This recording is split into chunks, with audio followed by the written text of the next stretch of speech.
One.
They're on a little early.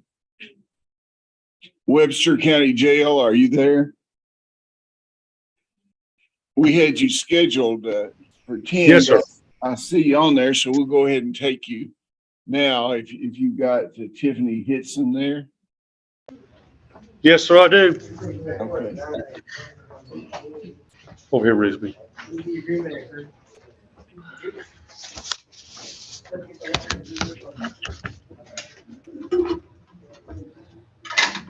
There you go. You're right there. Okay. Sorry. There you go. This is Monroe Circuit Court, criminal action number 22CR0026, Commonwealth of Kentucky versus Tiffany Marie Hitson. Are you Tiffany Marie Hitson? Yes, sir. Were you born in 1994? Yes, sir. Last four digits of your social security number 5920. Yes, sir. Okay, you've been indicted in Monroe County, and I understand that you didn't want to fill out an affidavit to get a public defender appointed. Is that correct? No. Okay. So do you have any assets or anything? No, sir. Okay. And you're a state prisoner? Well, I'm going to go ahead and appoint the Office of Public Advocacy to represent you. Are they here? Okay. Okay. This is your attorney on there who's going to represent you. You have the right to remain silent. Okay.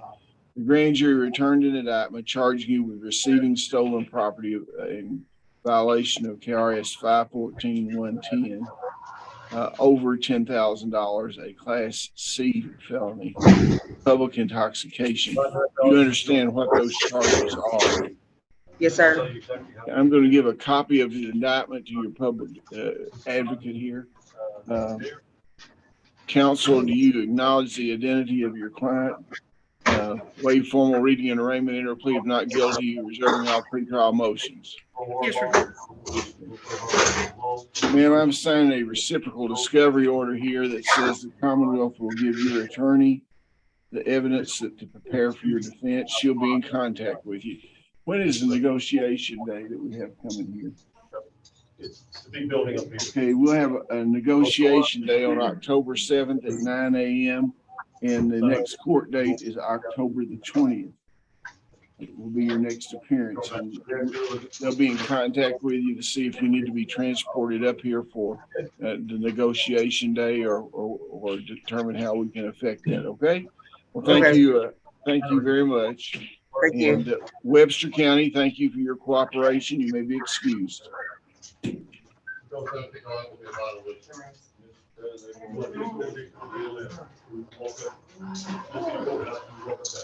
Bailey. Go ahead, can you pick them off? Okay. Commonwealth versus Michael Austin.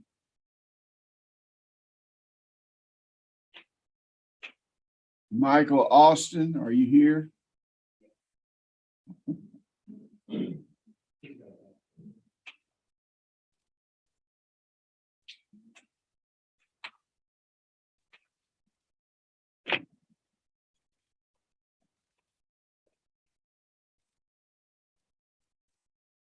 Commonwealth versus Michael Austin, 21CR0078. Are you Michael Austin? Yes. Born in 1966? Yes. Last four digits of your social security number 7734. Yes. You're here today for purpose of arraignment. You're represented by counsel. You have the right to remain silent. The grand jury of Monroe County has returned an indictment charging you with marijuana cultivation, trafficking in marijuana, possession of controlled substance, and possession of drug paraphernalia. Counsel, do you acknowledge the identity of Mr. Austin, received indictment, waive formal reading and arraignment, enter plea of not guilty, reserving all pretrial motions? October 7th at 9 a.m. Mr. Austin, you'll be here for negotiations. October 20th is your next court date. I'm signing a reciprocal discovery order. The Commonwealth is just giving you certain information there to help you prepare for your defense. Okay. With the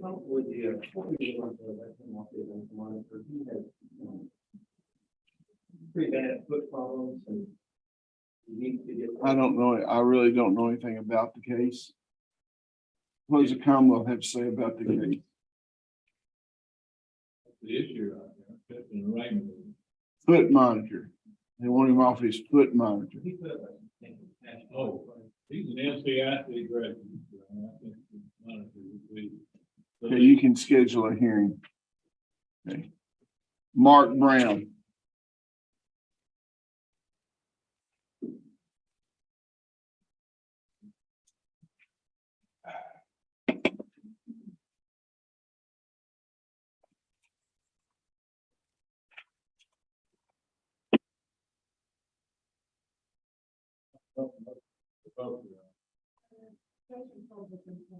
I can't hear you.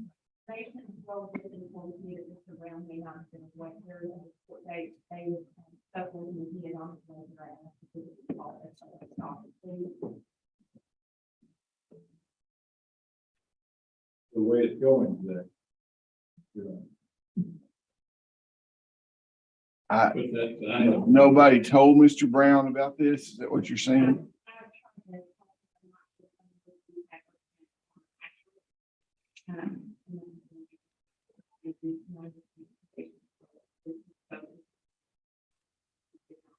Who, this person from probation parole have a name?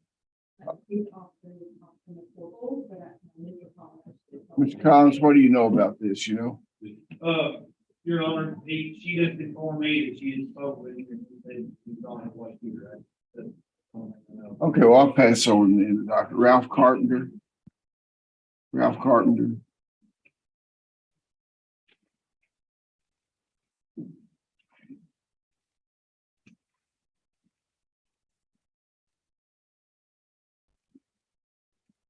Could you get my briefcase there?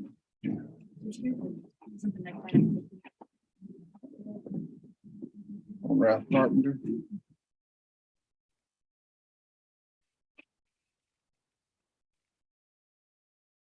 There's a letter here to whom it may concern.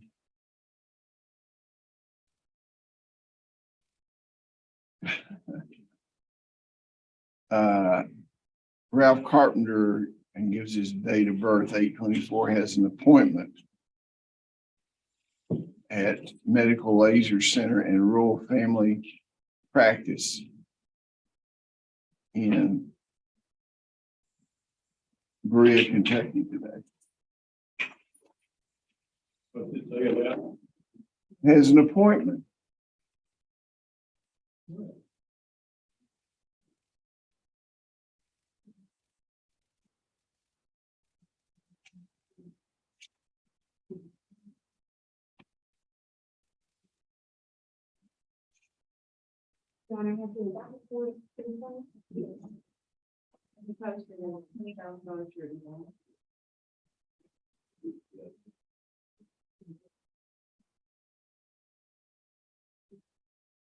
Issue an arrest warrant. Be held without bond.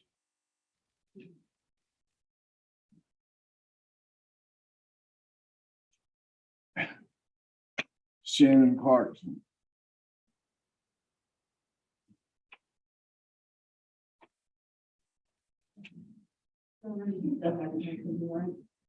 Okay.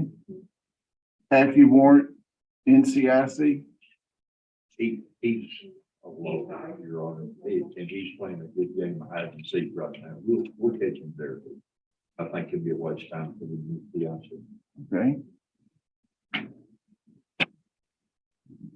Change the condition of his bond to be without bond for FTA. Without bond, FTA. James Forrest.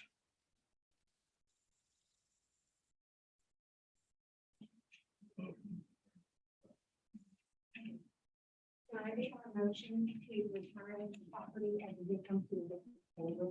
Okay. Do y'all have the order over there? You have the order.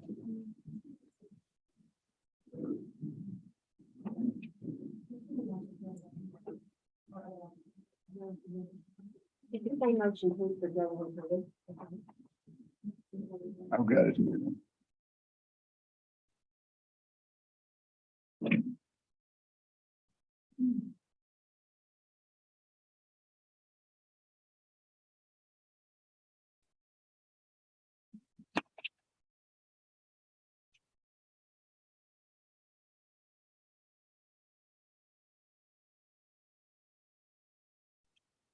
Sadie Fuentes.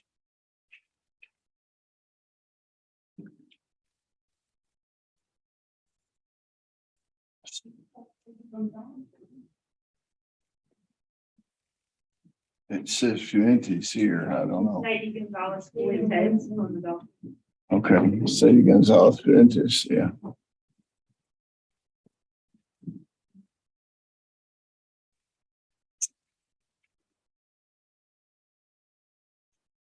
If you raise your right hand, please do solemnly swear or affirm that you are authorized to do translation services in the courts of Commonwealth Kentucky. You will truly and faithfully execute those duties henceforth. Thank you. Thank you very much. This is Commonwealth Kentucky versus Sadie Gonzalez Fuentes. Is that how you say the last name? Okay.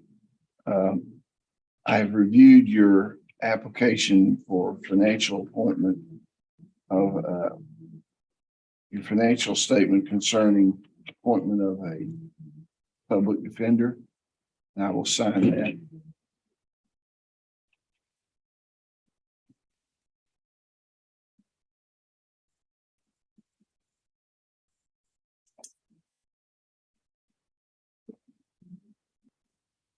So you were approving an attorney firm?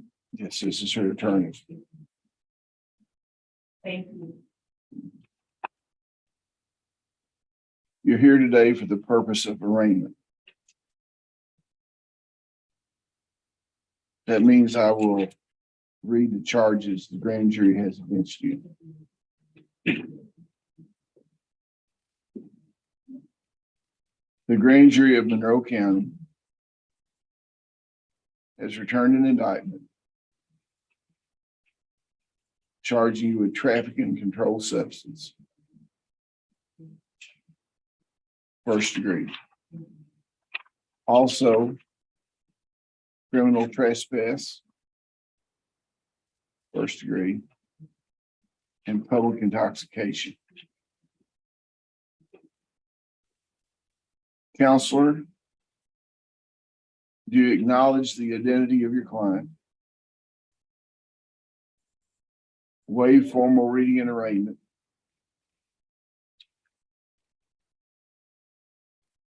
Enter a plea of not guilty on her behalf. Reserving all pretrial motions. You do that? We'll have a negotiation day on October 7th at 9 a.m. And the next court date is October 20th. Now, Ms. Gonzalez Fuentes, do you understand any English at all? Can you understand me a little bit?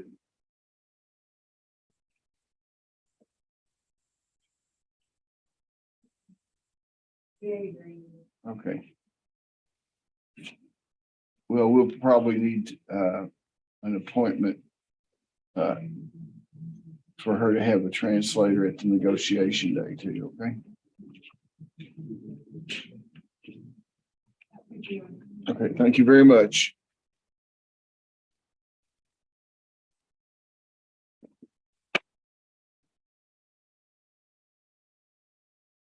Miles Gerald's.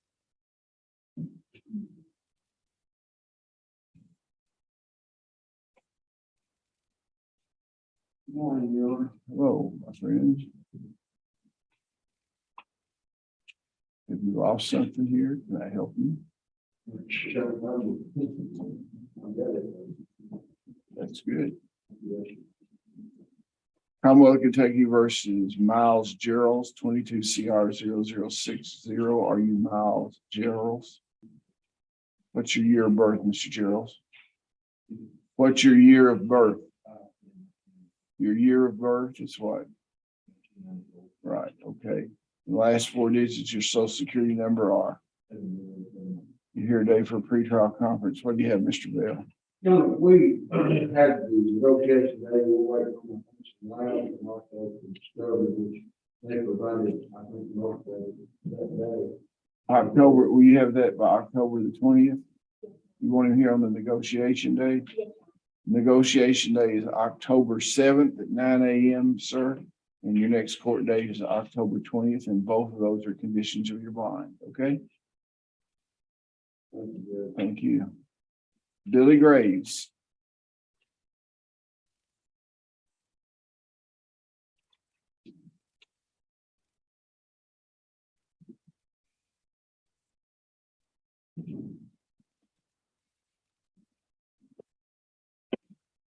Commonwealth versus Billy Graves. 22 CR 00070. Are you Billy Graves? Born in 1973? Okay. The last four digits of social security number are what? Okay, I've looked at your financial statement here. And I'm going to appoint you a public advocate, but I'm going to assess you a $500 fee on that. Still a pretty good deal to get an attorney for $500, but you look like to me that you're near the line, but just a little bit over it. You should have that paid within 30 days of today.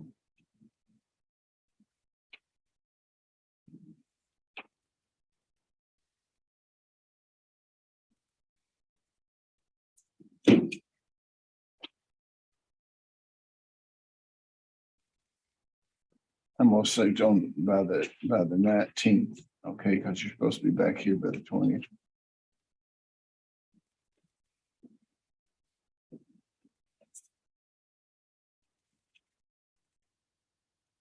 You're here today for the purpose of arraignment. You have a right to remain silent. And read the charges that have been placed against you. If you have any questions, step back and ask your attorney. The grand jury of Monroe County has returned an indictment charging you with operating a motor vehicle with one headlight, failure to signal,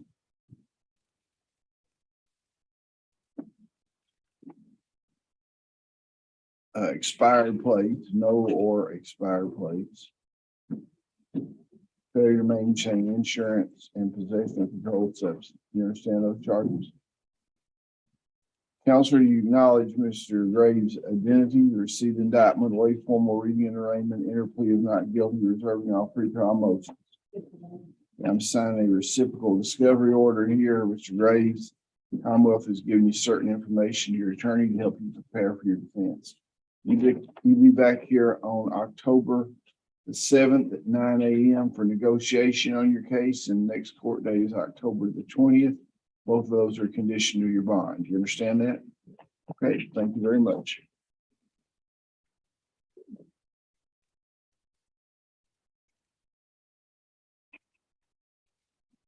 Whitney Graves for review, it says. Okay. I'll sign it. We have the order here, I guess. Ms. Megan, you'll just make sure we get it right. Yeah, okay. Jose Hernandez.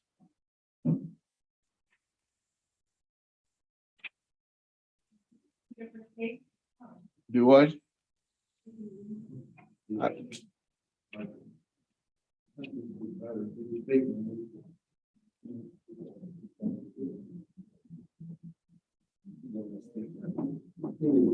Okay, thank you. This says there's an active warrant out for Mr. Hernandez.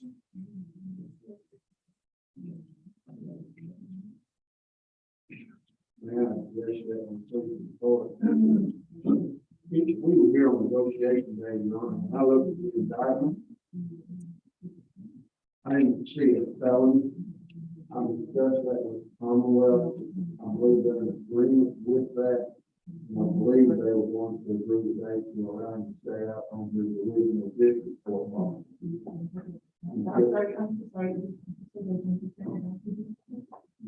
No, I said, I believe they're going to agree to allow him to stay out on the district for a while. Yes,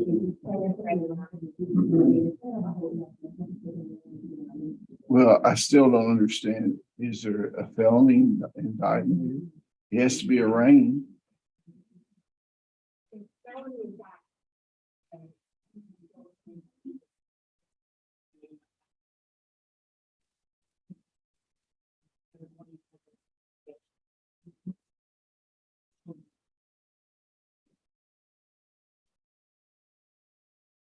Please, forward, I would ask you, would get this resolved. I'm gonna arraign him.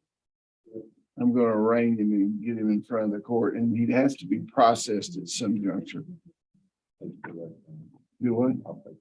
And I will go ahead and leave his bond the same since he did show up today. But I have to arraign him and get him processed. He have to be photographed and that sort of thing. So somebody needs to explain to him that he's not like going into a deep hole somewhere. Okay. He's not going into a deep hole or anything. He's not going to jail right now. He's just going to be processed. The grand jury of Monroe County has returned an indictment charging Mr. Hernandez with speeding, reckless driving, resisting arrest,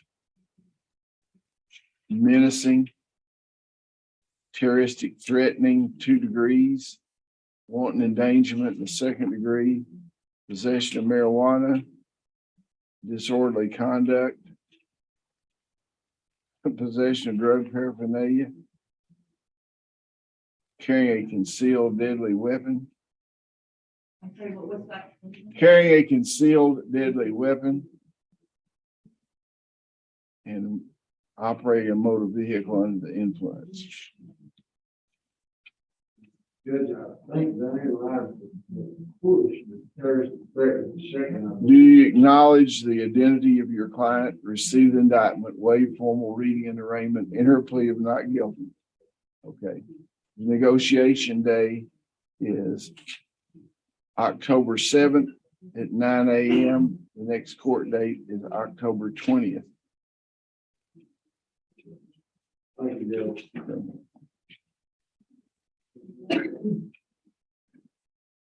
Whether he's guilty of a felony or not, or whether you want to charge him with a felony, you decide, but it sounds like he had quite a night anyway, so.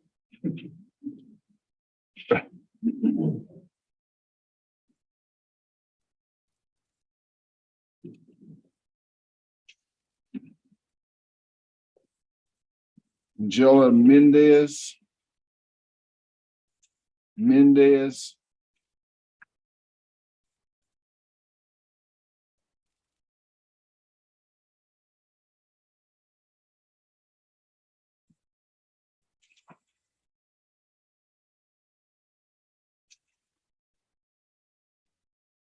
Are you Angela Mendez? This is 22 CR 0007.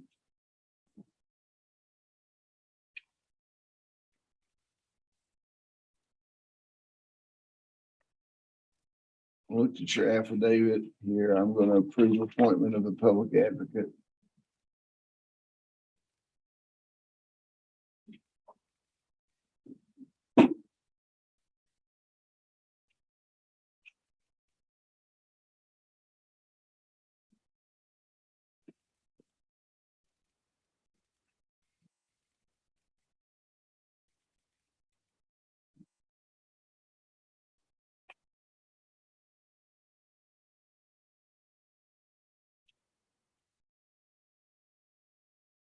The grand jury of Monroe County has returned an indictment.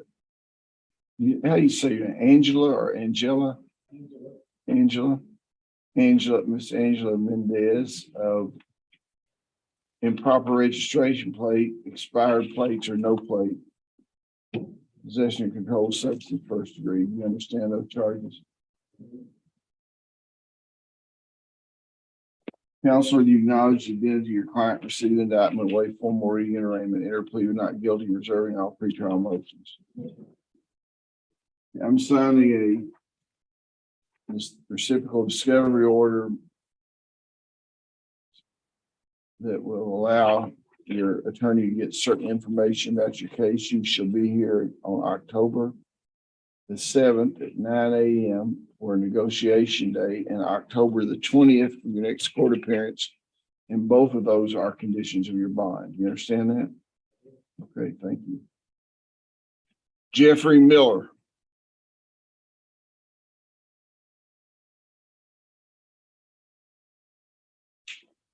Right, that is hanging around for 3 months. David Roderick is on the other side. This was scheduled to be a suppression. His motion to suppress was originally continued on Mr. Roderick's motion because he had a murder trial that developed. It was continuing on the Commonwealth motion on the grounds that one of our primary witnesses had been called to service in the National Guard. And we learned a few minutes ago that Mr. Roderick has received no notice that had been reset for the day. And that's where we stand. Okay, well, let's set it for, is the case set for trial? No, this is just a suppression motion. Well, let's, And this is a complex motion, Your Honor, with a complex series of facts to it. you think I can comprehend it? Well, I suspect that you can. It's gonna take me some time, is what you're And telling me. if we go real slow, Okay, but what we're doing is actually we request that it needs, I think it needs to be heard on a day by itself. okay. And if we could find a date, to visit court's calendar that would let us do it. I'd just rather hear it on a rule day. We can set it in the afternoon after you do the civil document. That way, so we won't be, you'll have plenty of time, Mr. Broderick will have plenty of time. So let's set it on October 20th. All right. And at the We will see conclusion, that he gets notice. it'll be good, or we can continue it again. What? After the 2 o'clock, 1 o'clock. 2 o'clock is our confidential. What if we have anything scheduled? I don't know. Well, we'll schedule it at 2 o'clock. That's our confidential docket. We'll hear the confidential docket first. And if we have one, we never know whether we're going to have a confidential docket. All right, thank you. Yeah.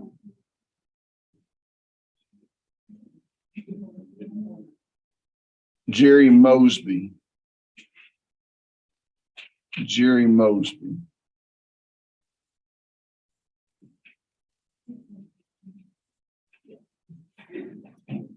We have an agreement between Mr. Mosby, he was in a care home. I can't hear you. Mr. Mosby had previously been in a care home where the facility was doing a mail-in report from him. The state had done auto there and told him to leave. He is now in another living facility, and I've spoken to Jesse about this. Jesse wanted to reset this a month to kind of allow probation parole to become more involved at that facility. So you want to set it for October or November? Which one? Jesse and I had agreed to 1 month of cancel the probation parole. How we guess we could work on that. October will be fine. October the 20th. Parker Pettit.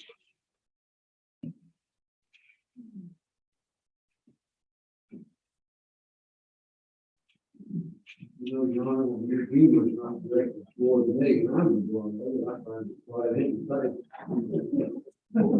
Well, I'll try to make sure you get some cue on this thing, okay?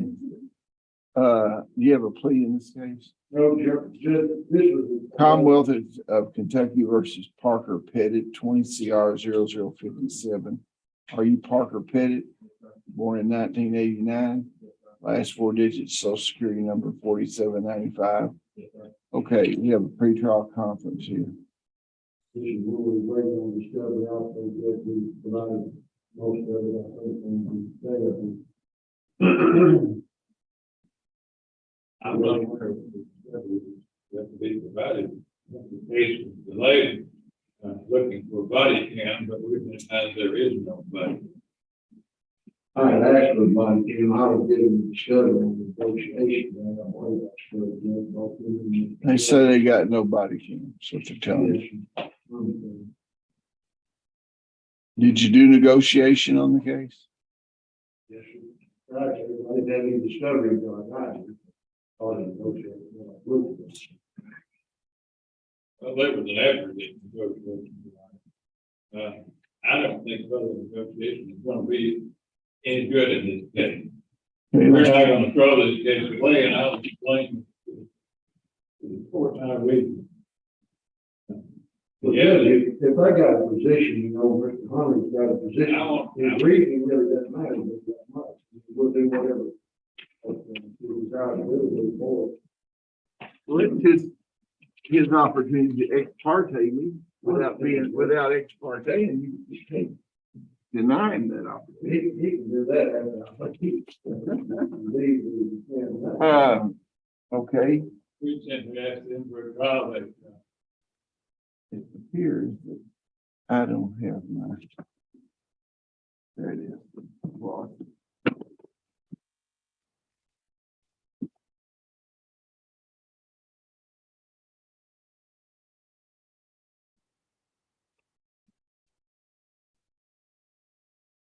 what is the charge here? Mr. Hunley, what is the charge that you're trying? Possession of fentanyl, Your Honor. Okay.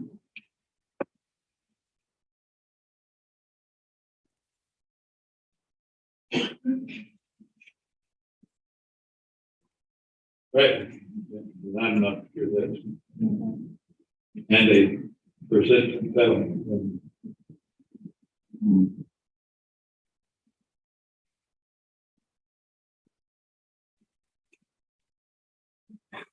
What about November the 15th?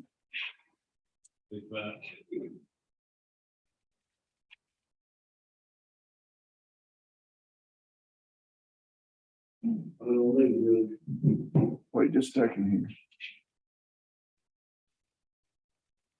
If I do have some line items, things of that nature, I hope they can get that to me expeditious, but I will count that discovery.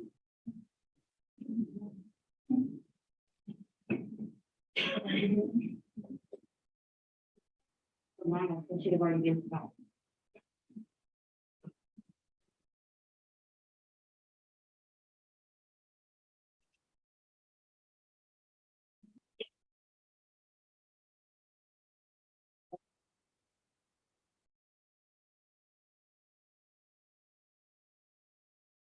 You think this can be tried in one day?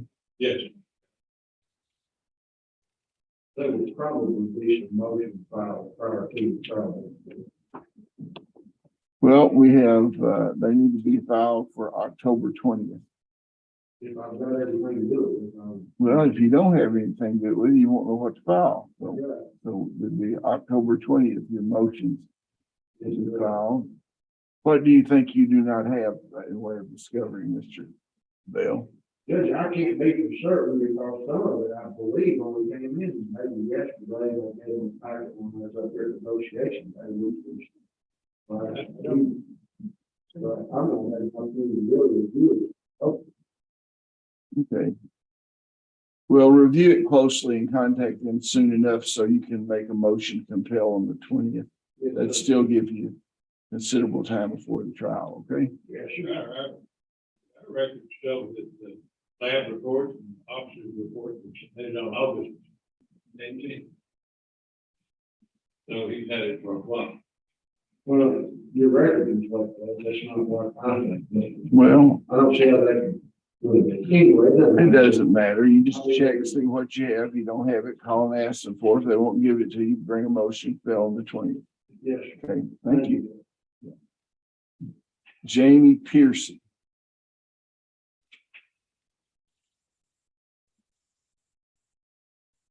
Commonwealth versus Jamie Pearson. Are you Jamie Pearson? Were you born in 1987? What are the last four digits of your social security number? It says we're here for review. What's the Commonwealth have? Okay, so we have nothing else to do except wish him well in drug court. Work at it hard, okay? Okay, thank you very much. Bobby Pruitt. He is in custody. Mr. Brown is representing him. He's in custody here, He is in the Barron. Barron County. Okay. I'll move That's him my down case, Judge. to the jail docket. We're moving Bobby Pruitt down to the jail docket, which will start very shortly, okay? Thank you, Judge. Jeannie Ramos.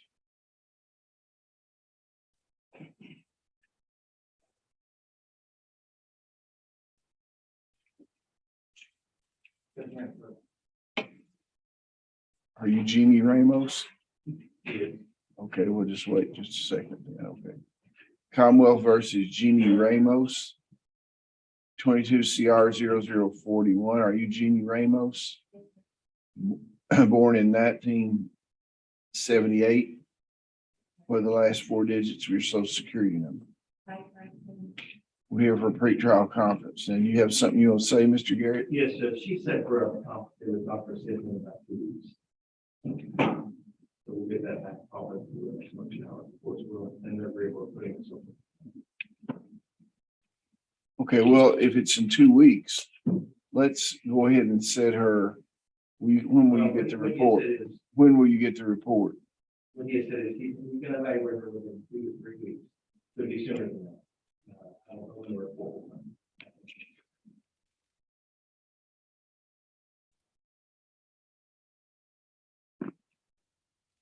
Well, let's set it out for October the 20th, next court appearance. There's no reason to have what do you have that you're anxious? Just the reorder and the conference that needs to be sent to Dr. Sidney.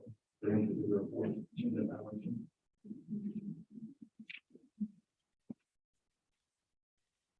But I spoke with him yesterday. He's about 2 weeks out. 2 weeks. He may be able to get to the point.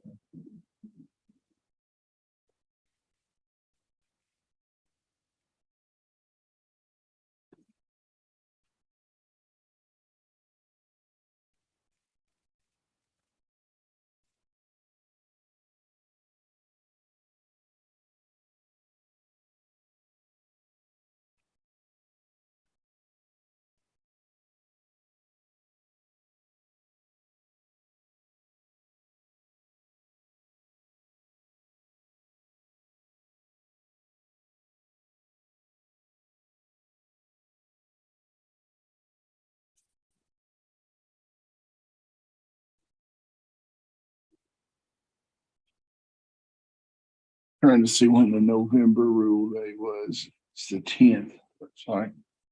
You want us to go ahead and set this for the 10th?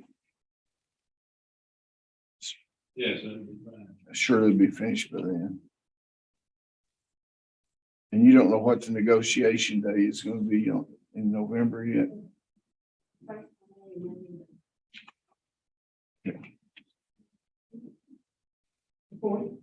November 4th will be the negotiation day.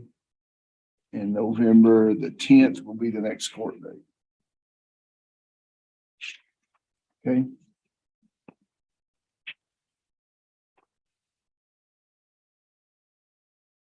Aaron Southworth.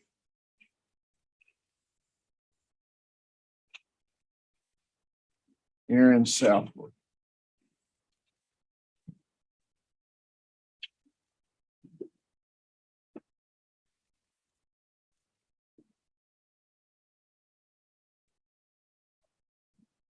Commonwealth versus Aaron Southworth.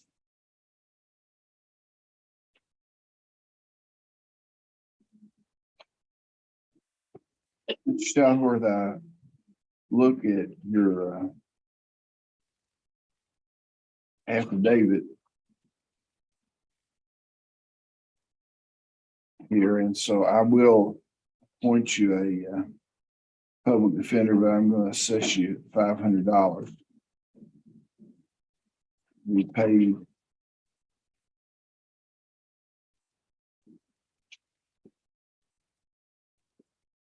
by the 20th day of October, which is your court date here. You're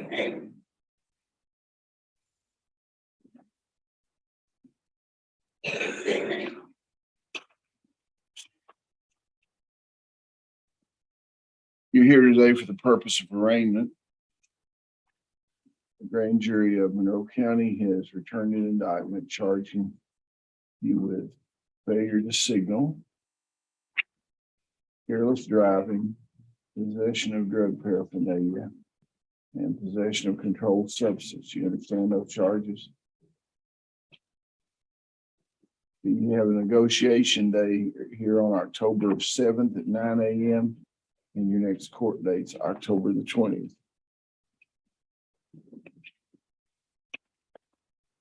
Bailiff?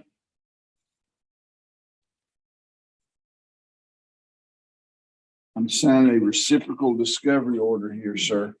The Commonwealth will be giving your attorney information to help you prepare for your negotiation day and for your next court appearance. Negotiation day and the court appearance are both conditions of your bond, okay? Andrew Thayer. Andrew Thayer.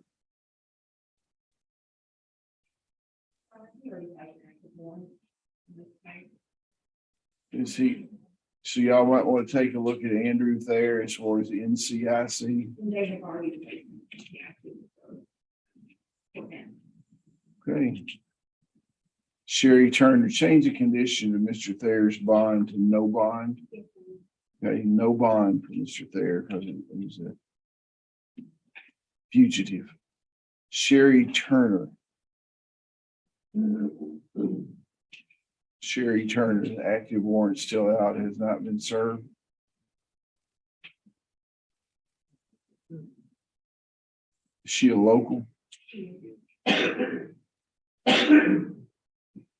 Have her help change the condition of her bond to no bond. David White.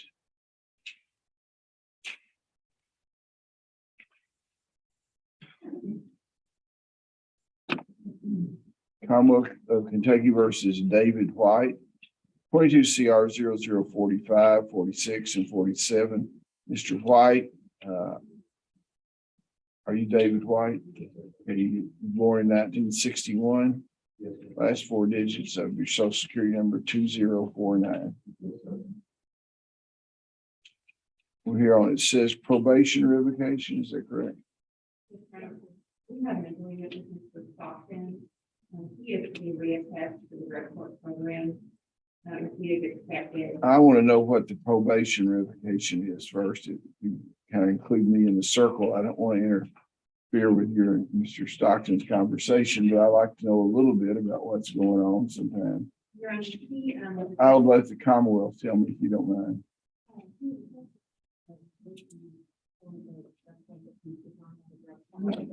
Yeah. We have discussed with that news, I think Mr. White has been speaking about. He thought that medicine activity was in touch that stating have a drug problem goes beyond just whether you're in active use, that goes to whether you struggle with addiction, he agrees, is very much benefit from that. Is that true, Mr. White? Okay. Okay. Well, do you have a copy of an agreed order? We just, Mr. Stockton, I did not remember the order, but I can. Why don't you tender an agreed order and put little factual things there, so, and let your client sign it out also, okay? Little Joe Williams.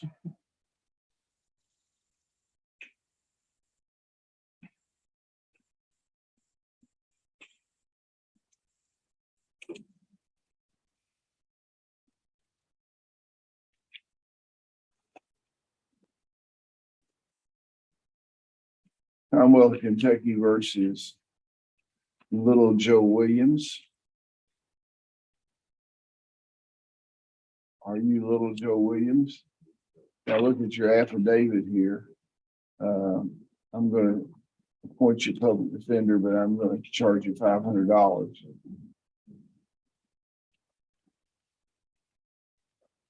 To be paid by the 20th.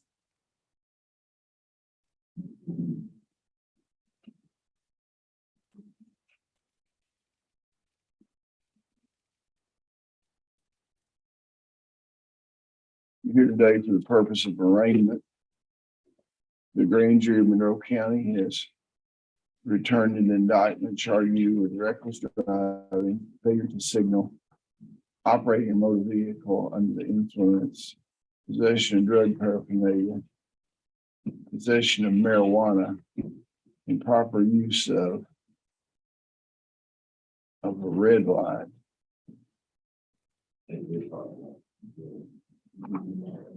Trafficking in a controlled substance in the first degree.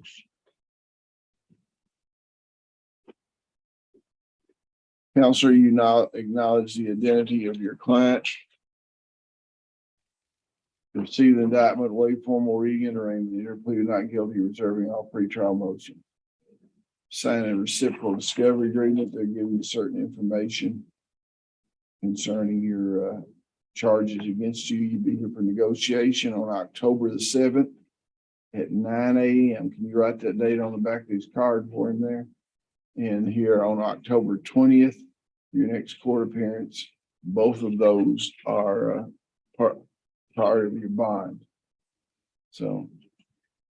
Okay, now we'll go to the court docket. It's scheduled to start at 10:30. Is that correct? Okay, so we'll go off the record right now just for a minute.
transferred to, if they go to KCPC, I wonder if court, no.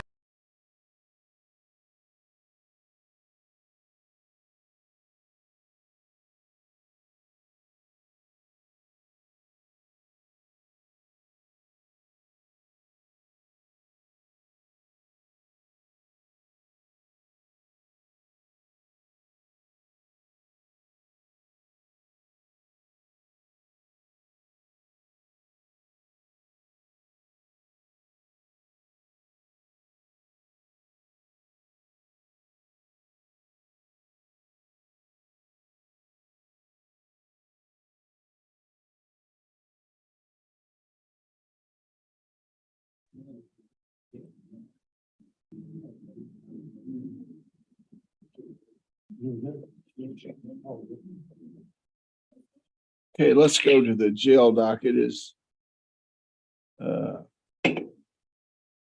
Barron County, you on the line? We don't have any other jail besides Barron. Barron County, are you on the line? There they are over there. There you go. Okay. Yes, Your Commonwealth- Honor. Okay, we're ready to start. Commonwealth versus Jackie Bowles. 22 CR 0056, Jackie Bowles. Are you Jackie Bowles? Yes, Your Honor. You were born in 1958. Yes. Last four numbers of your social security are 0557. We're here today on a pretrial conference. Y'all have anything to announce? Your Honor, on Mr. Bowles' case, me and Mr. Stockton had an agreement to continue this until next month. There was also an agreement reached to release Mr. Bowles back onto the district court bond, which I believe was $10,000 at 10% with an ankle monitor. That's correct, Your Honor, and with a curfew on his bond. Okay. Well, the standard, we'll set your next, you want him there for the negotiation day? Yes, Your Honor. Okay, October the 7th at 9 a.m. and October the 20th are your two court dates, and I'll change the condition of your bond to 10,000, 10% with the normal curfew, go to church, work, or the doctor, okay? Okay, next case is Commonwealth versus David Bridges. Are you David Bridges? Yes, sir. Born in 1970. Yep. Last four digits, your social security number. 6243. Okay, this is 22 CR 0064. It says a pretrial conference. What does the Commonwealth have to say? Your Honor, we were going to continue this for another month for another negotiation day. Okay, October the 7th at 9 a.m., October the 20th at 9 a.m., both of them conditions of bond. What are the charges in this case with Mr. Bridges that you are proceeding with? Receiving stolen property, I believe. Bridges. No. Let me have. Yeah, persistent felony burglary, third degree. I'm sorry, Your Honor, and then persistent felony offender. And Mr. Bridges has more charges coming. Okay. Your Honor, I do apologize. Mr. Bridges wanted me to inquire with you about his bond. He recently accepted a probation offer in Barron County with an SSC assessment. That was the intention to send him to long-term treatment. We are hoping that you would consider releasing him to go to a treatment program once it has been arranged and complete that program. Well, the Commonwealth says he has other charges coming. Mr. Stockton is not here today. Are you saying Mr. Stockton is more familiar with this than you are? Is that what you're saying? He is more familiar with it, but we would not be in agreement at this time until we can have a look at all of his other new charges coming. Okay, well, we'll take a look at a bond. Y'all get together, and if you can't reach in the court, I'll get a date for a bond hearing, okay? See if we can get him in the treatment. At some juncture, you need to wrap all this cases up for Mr. Bridges, you know, so Mr. Bridges can decide what he's facing, what he needs to do, right, Mr. Bridges? Yes, sir. Okay, well, y'all kind of get that together and get back with me for Mr. Bridges then, okay? Thank you a lot. Jonathan Brown. Commonwealth versus Jonathan Brown. 21 CR 0011. Are you Jonathan Brown? Yes, sir. Okay. Are you born in 1976? Yes, sir. Last four digits, social security number is 0306. You're here on a motion for shock probation. Mr. Basil, are you there? Is this your motion? No, Your Honor, this is the Commonwealth's motion. Yes, Your Honor. It's our motion to revoke shock probation. To revoke, it just says shock probation. Oh, a revocation. I see at the end. Okay, I'm sorry. Go ahead, Commonwealth. I would call Chase Collins. Okay, Mr. Collins. You want to raise your right hand? You swear the testimony about to give us the truth, the whole truth, and nothing but the truth. I do, Your Honor. Okay, proceed. State your name for the record. Chase Collins, How are you employed? probation and parole, Department of Correction. And have you been monitoring Mr. Jonathan Brown? I have on April 21st of this year, Mr. Brown was granted probation for a period of 5 years and started supervision with me. And what has happened in during your time that you've been monitoring? On 8/17/2022, Mr. Brown was arrested and charged in Clay County, Tennessee, case number 2020-07416 for evading arrest, reckless endangerment, driving while license revoked, suspended, possession, casual exchange, unlawful drug paraphernalia, resisting stop arrest, reckless endangerment, and evading arrest. Memo from the officer that made the arrest said I, Deputy Storm Otterson, was traveling down 52 when I met a motorcycle passing a vehicle on double yellow lines in a no passing zone. I activated my emergency equipment, turned around in an attempt to stop the motorcycle. At this time, the motorcycle was passing a semi truck in a no pass zone. The motorcycle continued to pass vehicles at a high rate of speed, putting multiple vehicles in danger. Once I was able to stop the vehicle, I located a bag of marijuana in the person's possession, as well as a pack of rolling papers and a roller of marijuana joint. It was later discovered that Mr. Brown was operating the vehicle on a revoked license. This did occur in Clay County.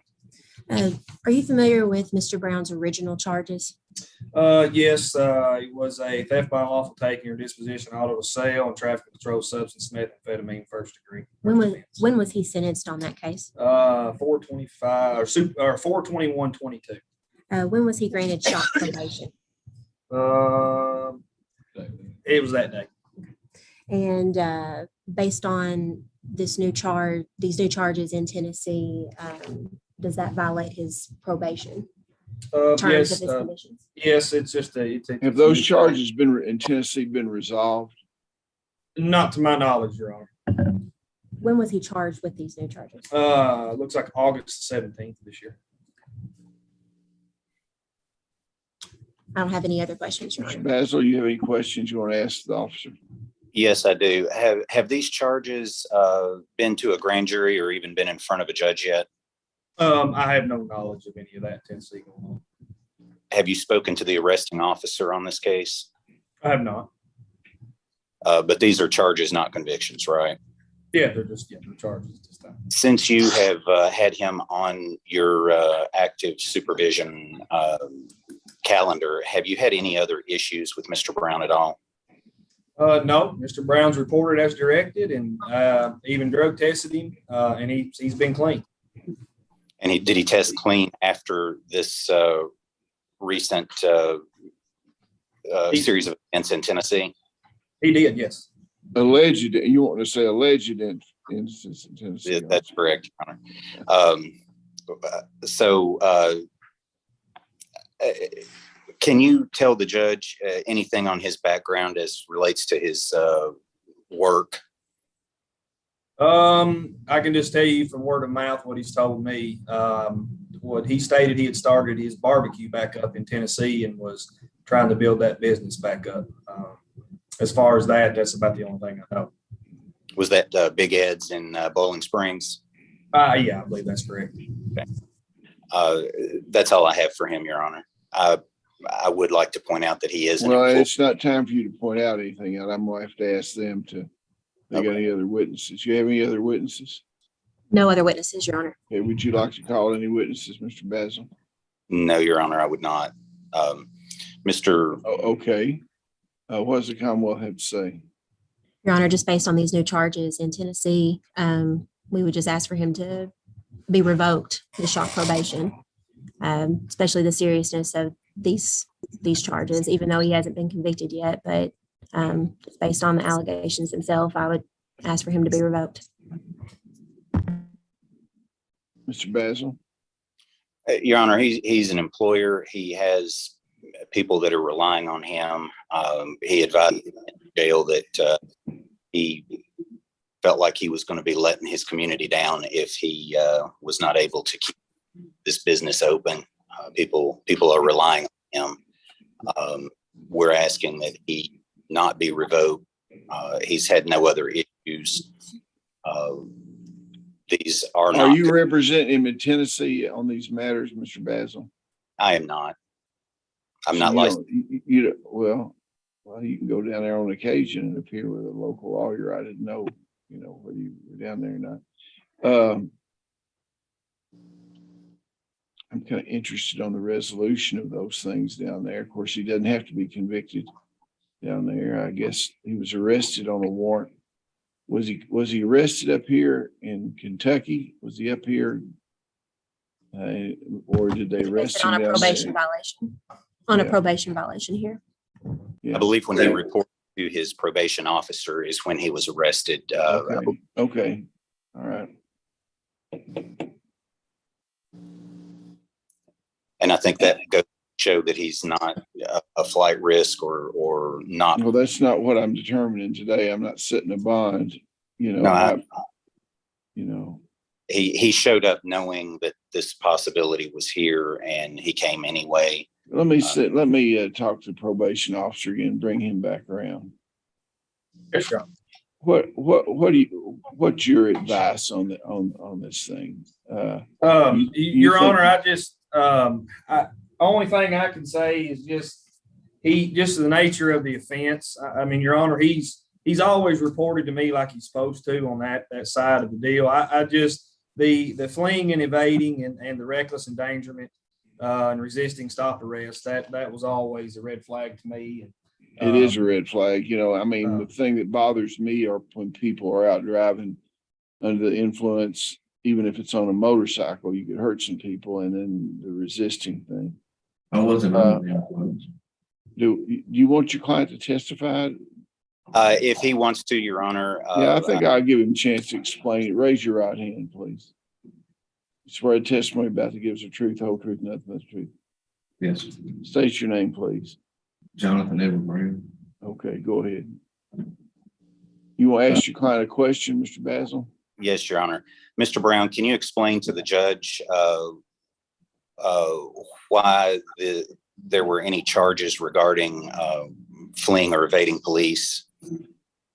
I went to town and ordered my meat for my barbecue. I was opening up the next week, and I owed some people some money for doing some work, and I dropped down in the edge of Tennessee, not thinking, and I didn't have a helmet on, and the double line that I was passing on, it should have been a passing zone. I mean, it was a very long spot there. And whenever I met the police officer, I didn't know that he was going to turn around and come back. And I went around the semi because I was already moving pretty good. And then whenever I looked in my mirror and the officer was on me. Whenever he was on me, he was on me so fast that I was scared to let off. And I went, maybe another 200 yards and let off of it and got stopped. And it's it's just, I wasn't trying to cause no problem. It was a beautiful day and I was riding. And you feel like you pulled over within a reasonable time and as soon as it was safe to do so? Yes, Do they charge you with DUI? no, sir.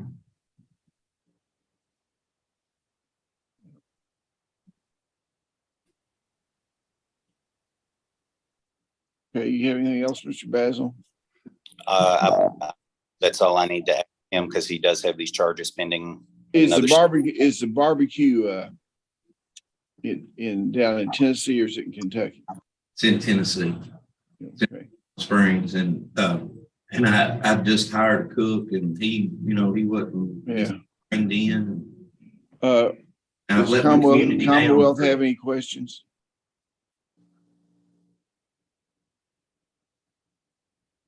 Yes, Your Honor. You don't have any questions, Commonwealth doesn't? I do have some questions, Okay, Your well, you Honor. may proceed, yeah. Mr. Brown, do you have a driver's license? No, apparently I don't. I didn't know that I didn't, So you're operating a motorcycle without a driver's license that day? but I did not know that. Okay, and you passed a semi truck on a no pass? Yes, ma'am, but it was a very, very, it was just a yellow line. It was safe. And you didn't slow down until you saw the police officer? Is that what you testified? a No, little I bit mean, ago? yeah, I mean, I slowed down after I got around the car, or after I got around the semi.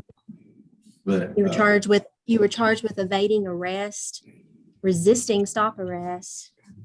I did. and- When I first saw him, I'm sorry. Go ahead. So with those charges, you feel like you stopped in a reasonable amount of time where he shouldn't have charged you with evading or resisting? Yes, ma'am. I don't have any questions, Your Honor. Okay. When's your court date down in Tennessee? September the 28th. I haven't got to see counsel for that yet. I've made one phone call and I'll take an ankle monitor, whatever. I just need to get back to work because I'm letting my community down. I started in a nasty divorce. Okay. All right. Yeah, I understand that. Okay. Well, I don't like the charge, but at least she wasn't intoxicated while he was driving the vehicle.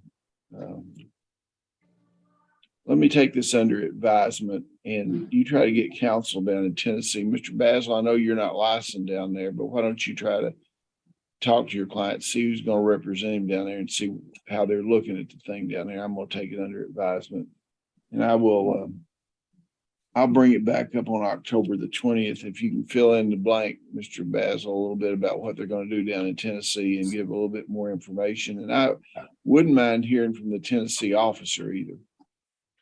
The Tennessee, I know that officer. I think he was originally from Cumberland County. He's a young officer. And so if you could get a hold of him, maybe we'll get him on the Zoom the next month. I'll just take it under advisement, okay? Sir, may I please have an ankle monitor or Well, something? no, I'm going to let them work with each other. I can't do anything down here from the officer, okay? Okay. Now, and Mr. Basil, contact the Commonwealth and see what their position is on any kind of monitor or anything until I get testimony from the officer. Because with the charges the way they are, I don't know.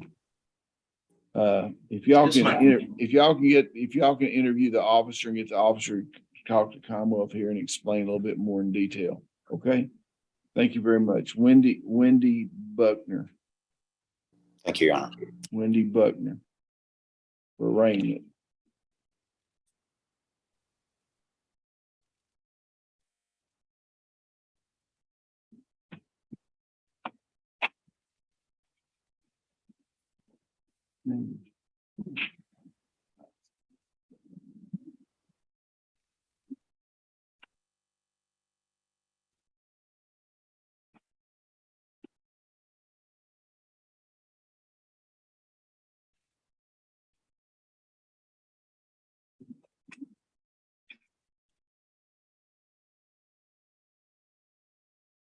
Commonwealth versus Wendy Buckner. You have an attorney, Ms. Buckner? I have a Ken Garrett, I believe, is the one I was appointed originally. But that's before I was indicted. Mr. Garrett, is Mr. Garrett back there or did he leave? I'm here, Judge. You represent this person here? I do not, Judge. I've not been appointed for about 10 or 15 years. Oh, maybe it wasn't him. It was Ken. I'm not sure what his last name was. There's someone, I was appointed someone originally when I was charged. Office of Public Advocacy? Yes. You what? Give me the file.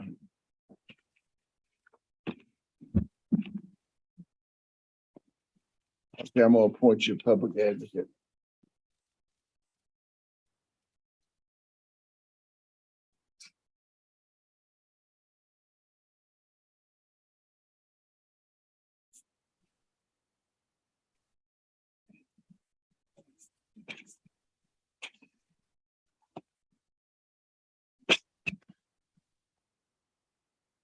You are Wendy Buckner. What's your year of birth?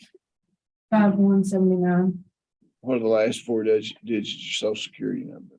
5394. And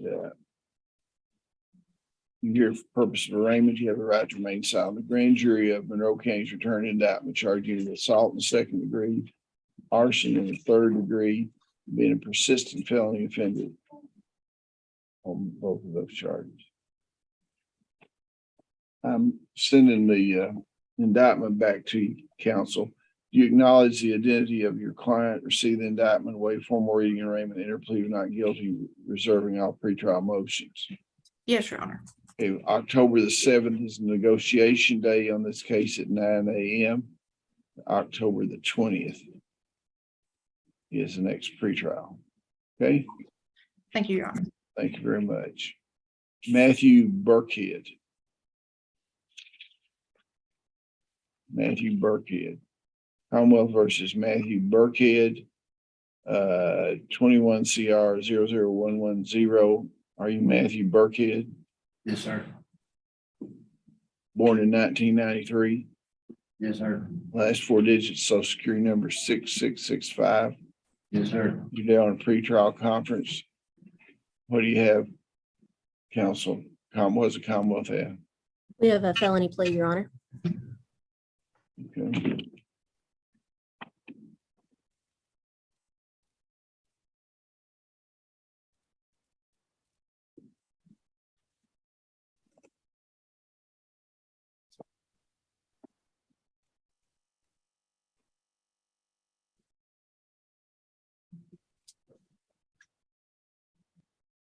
Motion has been tendered, Mr. Burkhead, that says you wish to enter plea today. Is that correct?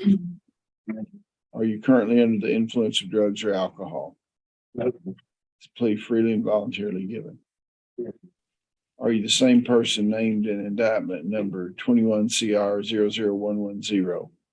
Is your judgment impaired today in any way?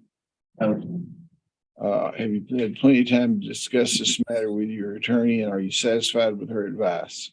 Yes, sir.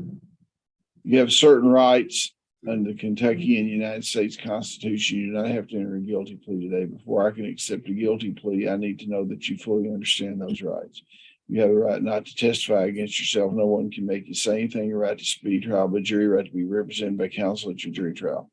Right to confront and cross-examine all witnesses called to testify against you, the right to produce evidence, right to call witnesses in your favor, right to appeal this matter to higher court if you lose, and right to require the Commonwealth prove on a reasonable doubt that you're guilty of charges against you. Understand that by entering a guilty plea today, you give up those rights. Now, I may consider the Commonwealth's recommendation, but I may apply any range of sentence allowed by law. Prior to accepting the recommendation, I will wait a pre-sentence investigation report to be done by probation and parole. In the event I do not accept the Commonwealth's recommendation and decide to impose a harsher sentence, I'll give you an opportunity to agree with that, or you can withdraw your plea and go to trial. What is the Commonwealth's recommendation? Yes, Your Honor. Upon a plea of guilty to possession of a firearm by a convicted felon, the defendant shall receive a sentence of 5 years. Upon a plea of guilty to possession of a handgun by a convicted felon, the defendant shall receive a sentence of 10 years. The two 10-year sentences shall run. Okay, let me concurrent- stop you. Yeah, Let me stop you. When I was reading it earlier, it says the 2 10-year sentences. It just should say the 2 sentences. That's what it should say. Isn't that right? it's 2, 5. Is it 1, 5 and 2, 1, 10? 5, 110, Yes, Okay. 15. 5, 1, 10. Yes, it should say the 2 sentences. Okay. Yeah, the 2 sentences shall run concurrently for a total of 10 years. Serve 180 days in jail. Okay, your microphone is off. Sorry, Your Honor. I'll back up. The 2 sentences shall run concurrently for a total of 10 years. Serve 180 days in jail with the balance probated for 5 years. Probation shall be supervised. The defendant agrees to enter and complete a long-term treatment facility scheduled through DPA. The firearm shall be returned to Tommy Smith if he provides ownership or registration of each gun. Any remaining guns shall be forfeited. The defendant shall pay court costs at the discretion of the court. The defendant shall remain on active supervision until all restitution, if applicable, and fines and court costs are paid in full and further orders of the court. The defendant shall obtain gainful employment or do a minimum of 30 hours per week until gainful employment is obtained. So what you agreed to? Yes, sir. Are you pleading guilty because you did commit the acts as charged or as amended in the indictment? As mentioned in the indictment. Do you plead guilty because you did do the acts that were set out in the indictment or in the indictment as amended or changed? Is this what, did you do these things that you're pleading guilty to?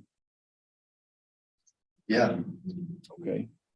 Knowing your constitutional rights, I've explained to you, is it still your desire to give up those rights and allow the court to fix your punishment in the range of sentence permitted by law? Okay, you understand that entering a guilty plea, any future convictions that you have of felonies could be enhanced under persistent felony offender law. They'd be more serious. You understand that? Counsel, would you hold the document he signed up to the camera? Is that your signature on there, young man? Yes, sir. So I'll accept the plea agreement or the pre-sentence investigation report. And probation parole, if you're listening to this, I'm very interested in whose guns these were, the proximity to the guns, the handguns, that sort of thing. I'm a little weary of guns with convicted felons. Thanks.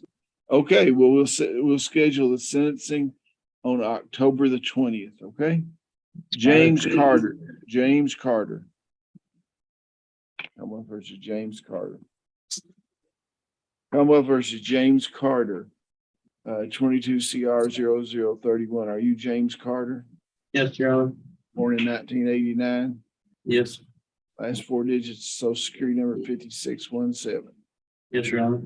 Okay, we're here today for sentencing. Have you had an opportunity to look at the pre-sentence investigation report done by probation and parole? Yes, sir. Is it substantially correct? Yes, sir. Okay.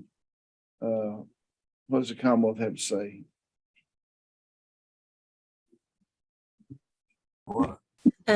We're just ready for sentencing, Your Honor. Okay, counsel, is there any reason why this gentleman should not be sentenced?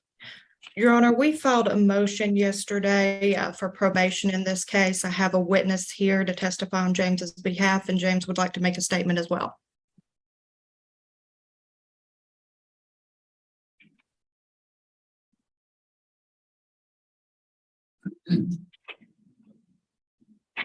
Okay, we'll call a witness, be fine. Thank you, Your Honor. If I could call Melanie DeWeese. I believe she's filed a letter also, hadn't she? Did I read a letter? She did file a letter, Your Honor. Okay, raise your right hand. Swear the testimony about to give us the truth, the whole truth, and nothing but the truth. Yes, sir. Go ahead. Ms. DeWeese, can you introduce yourself to the court? My name is Melanie DeWeese. Mr. Carter is my younger brother. And Ms. DeWeese, can you testify to anything that has occurred in James' life or the circumstances of his life? Now, I've read the letter. It's all included in her letter that she's filed with the court. And it's in the record. I'm familiar with that. Yes, Your Honor. Your Honor, if you would like to consider just the letter, I can go ahead and dismiss Ms. DeWeese. I didn't know. Well, if you would there's like- anything, I'll give her an opportunity to say something. If there's anything that's not in the letter was very well written and in detail. Ms. DeWeese, do you have anything else to tell the court regarding Mr. Carter or your hopes for the resolution of his case? Yes, ma'am. Your Honor, one thing that I did, excuse me, leave out of the letter, and thank you for your words. My brother and I have we have different fathers, and his father suffered from addiction, and I do believe that it is genetic. I do believe that the disposition for addiction is genetic. I believe that's what caused him to go down this path. But I do believe that he has learned his lesson. I mean, he is, I think this time spent in jail has really impacted him. I think he sees the impact that is caused on his family and his children. And I do believe that he would benefit from counseling, rehab, some kind of alternative sentence that would be more conducive to his rehabilitation to get him to be a productive member of society once again. Okay, thank you very much. Thank you. You Your Honor. have any other witnesses? No other witnesses other than James himself, Your Honor. You want to raise your right hand? Swear testimony about to give truth, whole truth, and nothing but the truth. Yes, Your Honor. Okay. You may inquire of him. Thank you, Your Honor. James, can you explain to the court what you have learned from this experience? For the past 38 days, it's been the first 38 days I've spent without my son. And the first 15, I slept on the floor. Finally got a bunk. Main oranges for the first 20 days. I realize there's more to life than what I've done in the past, and I'd like to, be out there to take care of my son and do right. And James, what all do you have motivating you to succeed if Judge Williams was to grant you probation? my son, first and foremost, second of all, my family. I know I've let them down. It's not being, best individual in society, but have motivation to move forward with that and do right. James, you've mentioned your child. Can you explain what role it is that you play in your children's lives? My son, I'm caregiver. My significant other, she works nights, so I'm constantly at home with my son from sun up to sundown. I hardly leave unless it's just to go get groceries or milk, diapers, things like that. How has your incarceration for the last month impacted your children, to your knowledge? For him, I know it's been hard. I can't say exactly how much it's impacted.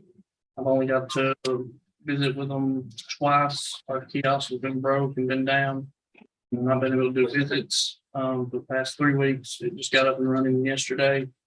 But I know it's hard on my son. I know it's hard on my significant other too, having to find childcare and things like that. And James, if Judge Williams was to grant you probation on this case, are you willing to abide by any and all conditions that he may place on you? Yes. I have no further questions. Thank you. Commonwealth doesn't have any questions, I would assume, right? No questions, Your Honor. Okay. Well, I've looked at the letters and listened to the testimony of your sister, and I've seen letters from other individuals. And I've heard your testimony, Mr. Carter, but there's one thing I haven't heard you say, that you accept responsibility for what you did. And all you would have had to have done is to have entered a plea and accept responsibility. The case was clear cut. They had you on film. It was a hand-to-hand buy. And you're worried about your child, but evidently you weren't worried about the child or children that might have used those drugs that you sold to them. This is not just a possession case. This is a trafficking case.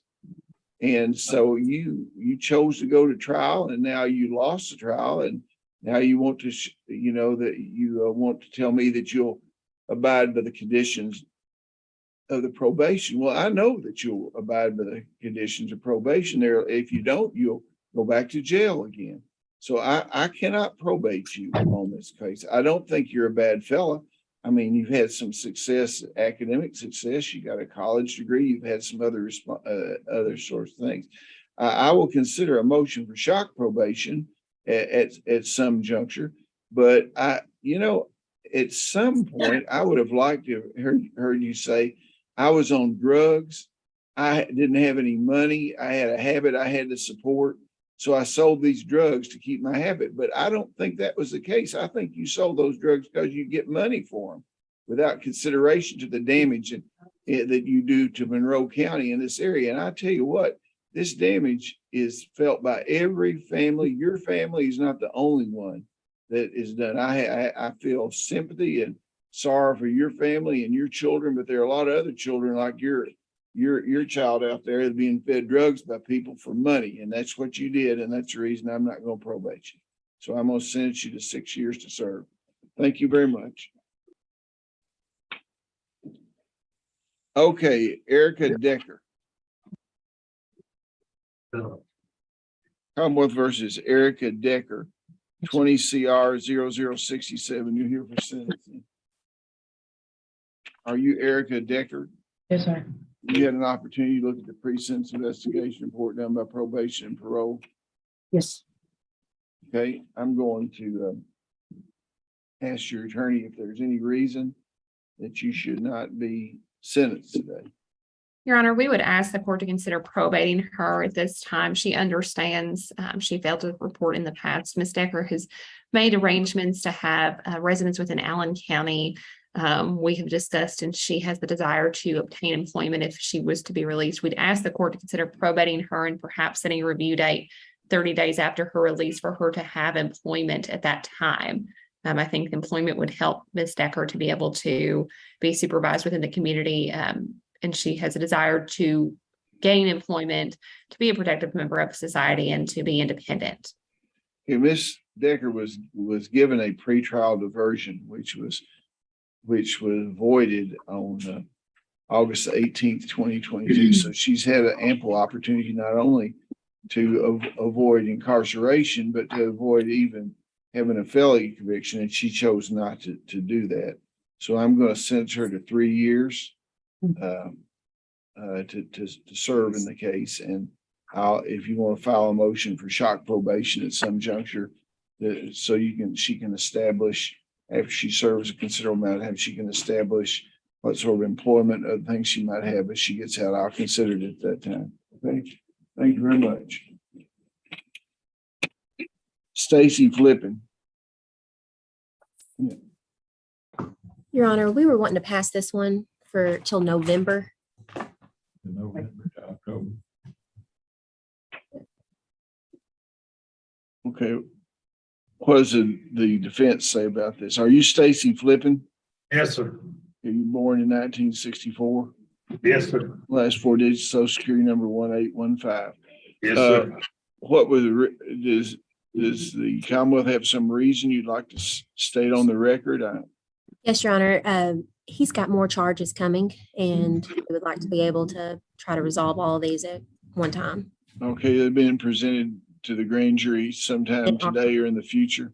Yes. So what you're telling me is you believe it would be in Mr. Flippin's advantage to spend this time and then try to roll them all up together in some way. Is that what you're saying? Yes, Your Honor. Okay. Your Honor, I've discussed this with Mr. Flippin. He just had his preliminary hearing on Tuesday. So by the time that he is indicted, he will be at that 60-day mark, and he is agreeable to resetting this to allow to see if there's a global resolution that can be reached. Okay, we'll reset it. You want to set it for the negotiation day? If there's an indictment returned today, let's set it for the negotiation day, Mr. Flippin, on October 7th, and then the next court date was October 20th. So you can start working with them by then. They'll have all the information together for you by then. Okay. Thank you. Okay. Do what? Okay, is surety here that was on the bond? Would you like, he's incarcerated, would you like off the bond? Okay, we'll do that. We'll release the surety off the bond. Jonathan Hale. Jonathan Hale. Yes. Commonwealth versus Jonathan Hale, 22 CR 0014. Are you Jonathan Hale? Yes, sir. Were you born in 1989? Yes, sir. Last four digits of your social security are 9473. Yes, sir. Okay. You're represented by counsel.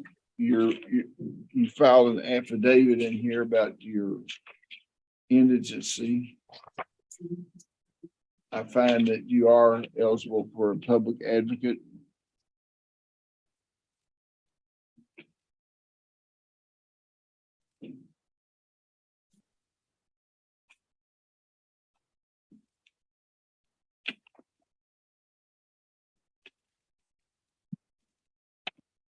The grand jury, you have a right to remain silent. The grand jury of Monroe County has returned an indictment charging you with possession of controlled substance in the first degree and possession of drug paraphernalia. You understand those charges?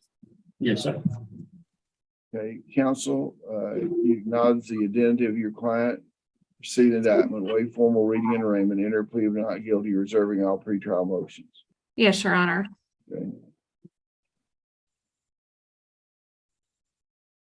We will set this for a pretrial conference on October 7th at 9 a.m. and negotiation rather, on October 7th at 9 a.m. And October 20th will be the next court date. Both of those are conditions of the bond. Okay, thank you very much. Your Honor, and if we could address Mr. Hale's bond at this time. Okay, go ahead. And I'm not sure, I know he has a surety bond, but I don't know if he has an individual that is able to post a surety bond for him. And I apologize, I'm meeting Mr. Hale for the first time today. Mr. Hale, do you have someone that could post that for you? Well, why don't you talk to Mr. Hale, and since you were just appointed today, if you can, what is the bond at Mr. Hale? It's a $50,000 surety. Why is that? He is a high moderate. For FTA. For FTA. Yeah. He has some FTAs going on, and that's the reason the bond is what it is. So you can talk to him about that, or you can talk privately with him and discuss it. And then you can get with the Commonwealth if we think that we've not assessed that properly. Okay. Thank you. Caroline Hall. Commonwealth versus Caroline Hall. 22 CR 00077. Ms. Hall, I have reviewed your financial statement here. Here's that you are eligible for a public advocate to be appointed.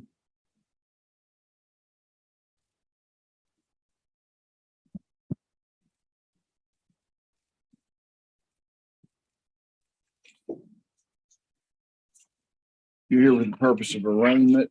You have a right to remain silent. Ms. Hall, what are the last four digits of your social security number? 4896, Okay, and born in 1981, is that right?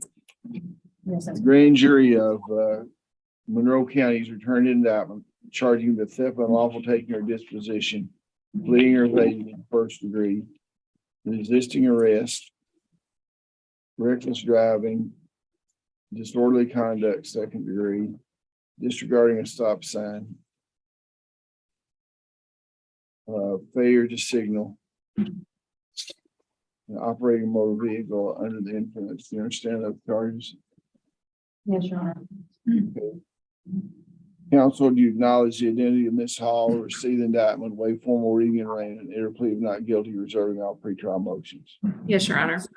Okay, we'll set her for negotiations on October 7th, and the next court appearance is on October 20th. Both of them the first one is at 9. The second one will be scheduled if she's still incarcerated. Okay.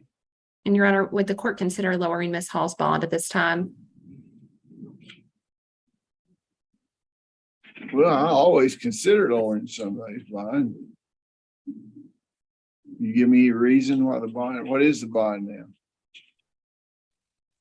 10,000. she was actually released from district court on a 60-day order. There wasn't any issues between that time and being indicted. 25,000 cash to district. Well, why was there $25,000 cash? Probably the nature of the offense, because she doesn't have much criminal history. The charge offense is, Just fleeing or evading Yeah. first. I've read those. She didn't have any other charges. No. Yeah. Say the bond was set there because of fleeing, evading, and resisting arrest and driving under the influence and that sort of thing. There's a theft of an automobile, it's a secret. Yeah, C, felony theft of an automobile. I think you need to file a motion for a bond reduction if you want a bond reduction, okay? Okay, Your Honor. Okay, thank you. Judge, Yeah, the grand jury's ready, and there's one that needs to get to. okay, I need to take a short break and go call upon the grand jury. I'll be right back. It won't take me just a second.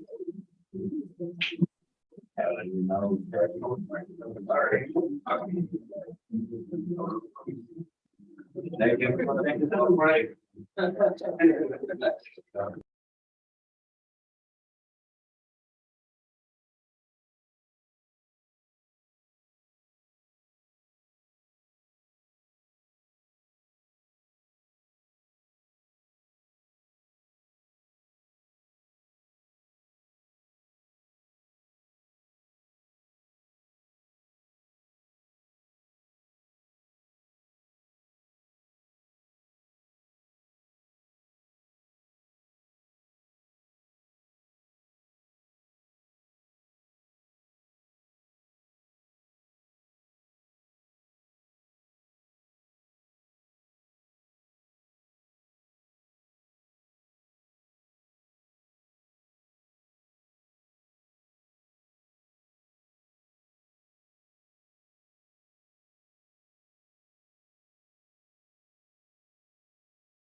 Okay, let's start back up here.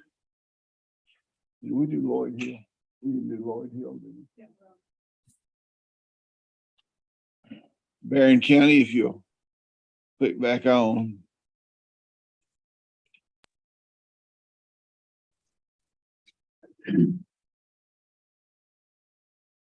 Commonwealth versus Lloyd Hill.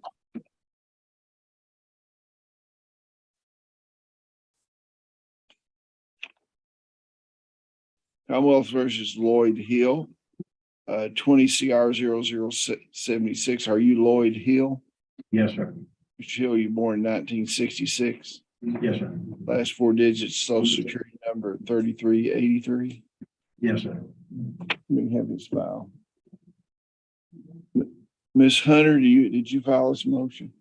I did, Your Honor. This is our motion for shock probation, if the court would allow me to speak. Go ahead. Your Honor, this is our motion for shock probation. Mr. Hill is asking the court to shock probate him to an inpatient treatment program, Lifeway Ministries in Owensboro, Kentucky. It is a substance abuse program that would also allow him to take his mental health medications.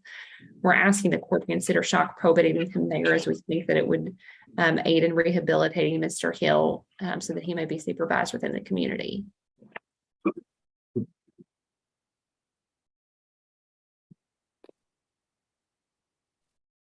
What does the Commonwealth have to say? Your Honor, we would oppose any shock probation. Mr. Hill was revoked in June for a DUI that he was charged with in April. He has since entered a guilty plea in Monroe District Court for the DUI. Just to refresh the court's memory, that he had tested positive for methamphetamine, and he almost hit Officer Ty Hammerhead on Mill Creek Road, which is not a straight road in this county at all, driving under the influence. And so we would oppose any shock probation. Yeah, I'm not going to do shock probation for anyone that gets out, drives under influence, and while they're on probation. And the charges that he pled guilty to are not all drug-related charges either. So I'm going to deny the motion, and I'll make findings on it. Okay, thank you very much. Lisa Jackson. Commonwealth versus Lisa Jackson. Are you Lisa Jackson? Yes, sir. This is 18 CR 00133 and 19 CR 0052. Were you born in 1988? Yes, Last four digits, social security number 9624. Is that right? correct. Okay. Ms. Hunter, did you file a motion for shock probation? I did, Your Honor. This is our motion for shock probation for Ms. Jackson. She is asking the court to shock probate her into the drug court program, or in the alternative, if the court is not agreeable to that, a long-term treatment program to be found by our social worker. Ms. Jackson had a lengthy period of sobriety previously, but unfortunately relapsed when she had a medical issue and had relapsed on pain medication. We are asking the court to grant her shock probation to drug court, as she does have prospects of maintaining sobriety as she has in the past, and we think that the structure of the drug court program would assist her with that. What does the Commonwealth have to say? Your Honor, Ms. Jackson has a history of noncompliance, and she's been in NCIC. She has just not complied with any of probation and parole. So we would again just ask for her not to be shock probated at this time. You got the probation and parole officer there? I do, Your Honor. Does he know anything about this case, officer? Yes, Your Honor. You raise your right hand. You raise your right hand. Go ahead, testimony about to give us the truth, whole truth, nothing but the truth. I do, Your Honor. You state your name for the record, please. Chase Collins. I'm employed with probation and parole. Proceed.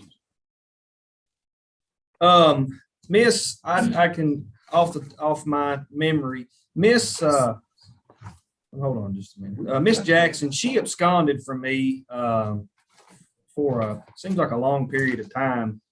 And if I can remember correctly, the sheriff's department tried to arrest her at one time. I can tell you this. So a minute here. So it looks like she absconded from me back in May of 2021. She had some jaw surgery, and she was, I think, supposed to turn herself in. And maybe we released her for the jaw surgery, but she absconded after that. I think we had sent her to rehab. She absconded from rehab in Elizabethtown. And then it looks like she left the commitment house, which was another rehabilitation program without permission on 5/22. And then looks like she picked up a felony in Barron County back in March. Let's see, on 6/3 of 2022. She was arrested and charged in 22 M79, which was fleeing, evading, resisting, reckless driving, disregarding a stop sign, and a PFO. And then I think she was just finally picked up on that absconding warrant, Your Honor. She's got quite a few things to sift through here.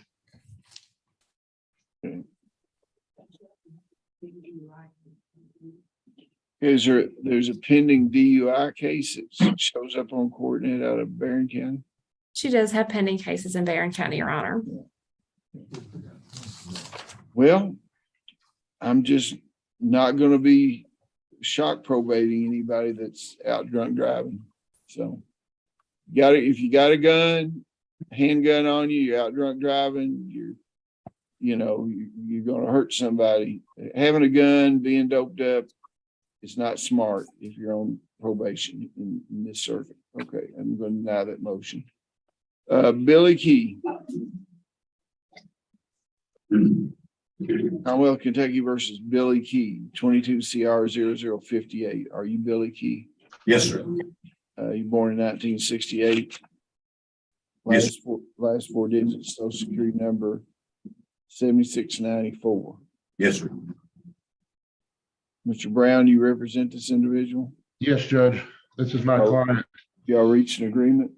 We have not. I spoke with the Commonwealth about this last week. We're going to need to get the body cam. So we've agreed to reschedule this till next month's court date to get that and review it.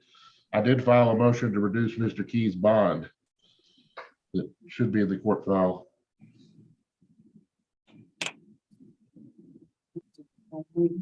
What is his bond now? I believe it's a $15,000 surety, and he's been in since April. So he doesn't have anybody to make that for him. And as I detailed my motion, he's got some serious health issues. He's got a hold from Allen County too, doesn't he? I got a bond down there. I know he has a pending possession case in Allen County. Trafficking. It's a trafficking case in Allen County. I believe, Your Honor, he was out on Allen County's bond whenever he committed this new offense. Well, you can negotiate with him. I'm not going to change the bond right now. You want a negotiation date on the 7th in this case? Commonwealth want one on the 7th.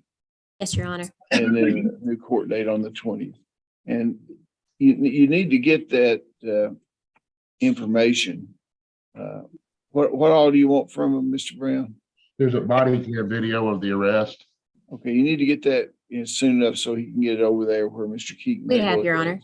Okay. We mailed it on the 9th, so you usually Okay. receive. Well, they'll be able to see it so you can see that, Mr. Key, okay? Thank you a lot. Zachary Law. Commonwealth versus Zachary Law. Are you Zachary Law? Yep. This is 21 CR 0022. Mr. Law, were you born in 1997? And last four digits, your social security number 2596. Here for a pretrial conference here today. Office of Public Advocacy represents you. What does the Commonwealth have to say about Mr. Zachary Law's case? We have a misdemeanor plea, Your Honor.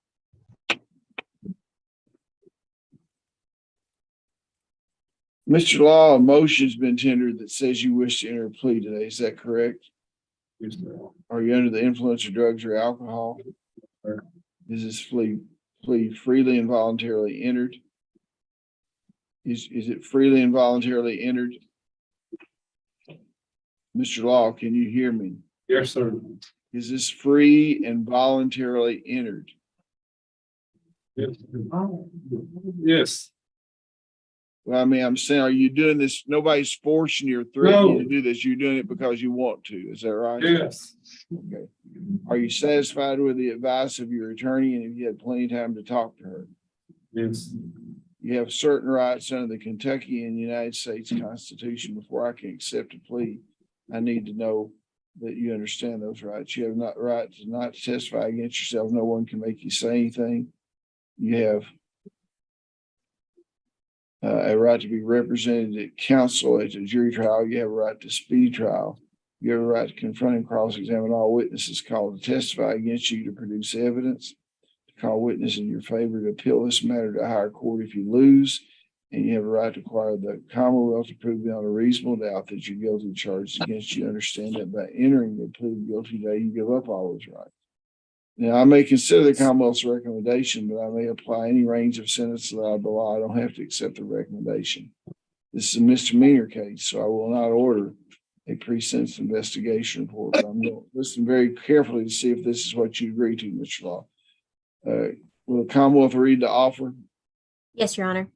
Upon a plea of guilty to possession of drug paraphernalia, the defendant shall receive a sentence of 11 months to serve. At the entry of this plea, the defendant will have served his sentence and he shall receive credit for his time served. The defendant shall be released upon entry of this plea. The defendant shall pay court costs at the discretion of the court. The defendant agrees to have any and all evidence in the above style case disposed of in accordance with the laws of the Commonwealth and the holding agency. It is understood that this offer is made by the Commonwealth and is not binding upon the Commonwealth until signed by its attorney. Cost is $210.50. I'll allow you to pay that at $30 a month, starting 30 days from today. I'm going to go ahead and accept the plea agreement. That's what you agreed to. Is that correct? Yes. Okay, knowing your constitutional rights, I've explained it's still your desire to give up those rights and allow me to sign the judgment fixing the punishment on this misdemeanor that you agreed to. Will you hold the signature up there and let him identify it? Is that your signature, sir? Yes. Okay, I'll accept it and enter the judgment today, and we ought to get the papers over there. You still, is he served all the time? There's no probation or anything, is that correct? No probation, Your Honor. Okay. Okay, when the papers can get over there, you can walk free, okay? Jason Lentz. Common versus Jason Lentz, 21 CR 0045. Are you Jason Lentz? Yes, sir. Born in 1975. Yes. Last four digits are Social Security number 2675. Correct. And this is 00044. What do we have a diversion revocation? What does the Commonwealth have to say? Your Honor, this is our motion to revoke and to impose sentence. Go ahead. I would call Chase Collins. Okay, Mr. Collins, you raise your right hand. Swear the testimony about to give us the truth, whole truth, and nothing but the truth. I do, Your Honor. Go ahead. State your name for the record. Chase Collins, I'm with probation and parole. Are you familiar with Mr. Jason Lentz? I am. Mr. Lentz was on 8/19 of 2021. Mr. Lentz was sentenced to looks like a probation for flagrant non-support. On 8/20 of 2021, Mr. Lentz met with me. General conditions were signed, and at that time, he was given an next report day of 8/25 of 2021. Mr. Lentz explained that he did not know his phone number, but would call me back with a number. Mr. Lentz never called or never gave me his number. On 8/25, which is next scheduled report day, he never reported as directed. On 9/8 of 2021, I spoke with Deputy David Lunds of the Monroe County Sheriff's Department in regards to Mr. Lentz. As a courtesy, Deputy Lunds attempted to make contact with Mr. Lentz at the given address. He stated that he was very positive Mr. Lentz was in the home, and when he done the home visit, he stated that Mr. Lentz, he was positive he was there, but he never would answer the door. He stated he knew he was in the home because he talked to an individual that had just dropped him off minutes prior to Mr. Lunn's arriving at the home. I had Deputy Luns leave a note on the front door, on the knob of the front door. The note stated to call Officer Chase Collins of probation and parole no later than 9/10 of 2021 before 12 noon, and also provided a phone number. Mr. Lance never made contact with me in any way.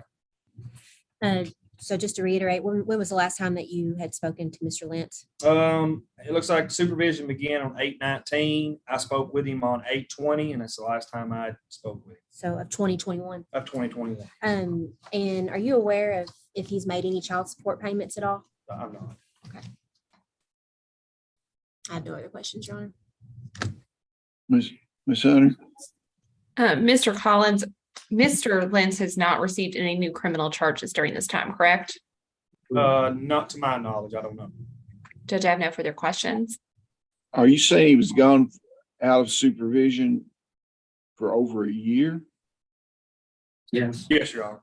Okay. Okay. Do you want to make an argument, Ms. Hunter? I would, Your Honor. Your Honor, we understand that Mr. Lentz should have reported. We're asking the court to grant him a sanction. And then following that sanction, 30 days after his release, to have a court date to review if he has gained employment instead of a wage assignment. That way, that his arrears are being paid. We're asking the court to consider that. We understand that he made a mistake and there must be a punishment. And that's why we're asking for a sanction followed by a very short period of time that he must gain employment to pay his child support. Commonwealth, have anything to say? Your Honor, Mr. Lentz has had an entire year to come forward and start being compliant with probation and parole. And if he hadn't been picked up this time, there's a good chance that he still wouldn't be. Mr. Lentz is not a good risk to put out. He had an opportunity not to be a convicted felon, pay his child support, to live up to his obligations.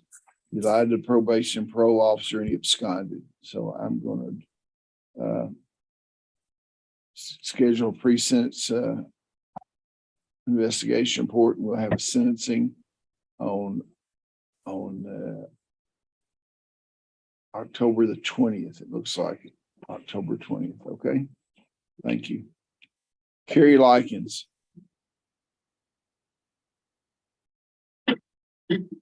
Commonwealth versus Carrie Likens. 19 CR 00103. Are you Carrie Likens? Yes, sir. Were you born in 1963, as I said? Yes, sir. Last four digits of your social security number is 0959. Yes, sir. Here for a pretrial conference. What does the Commonwealth have to say? I know we have a plea. Is it a felony plea, diversion? What is it? It's a felony plea, Your Honor. Okay.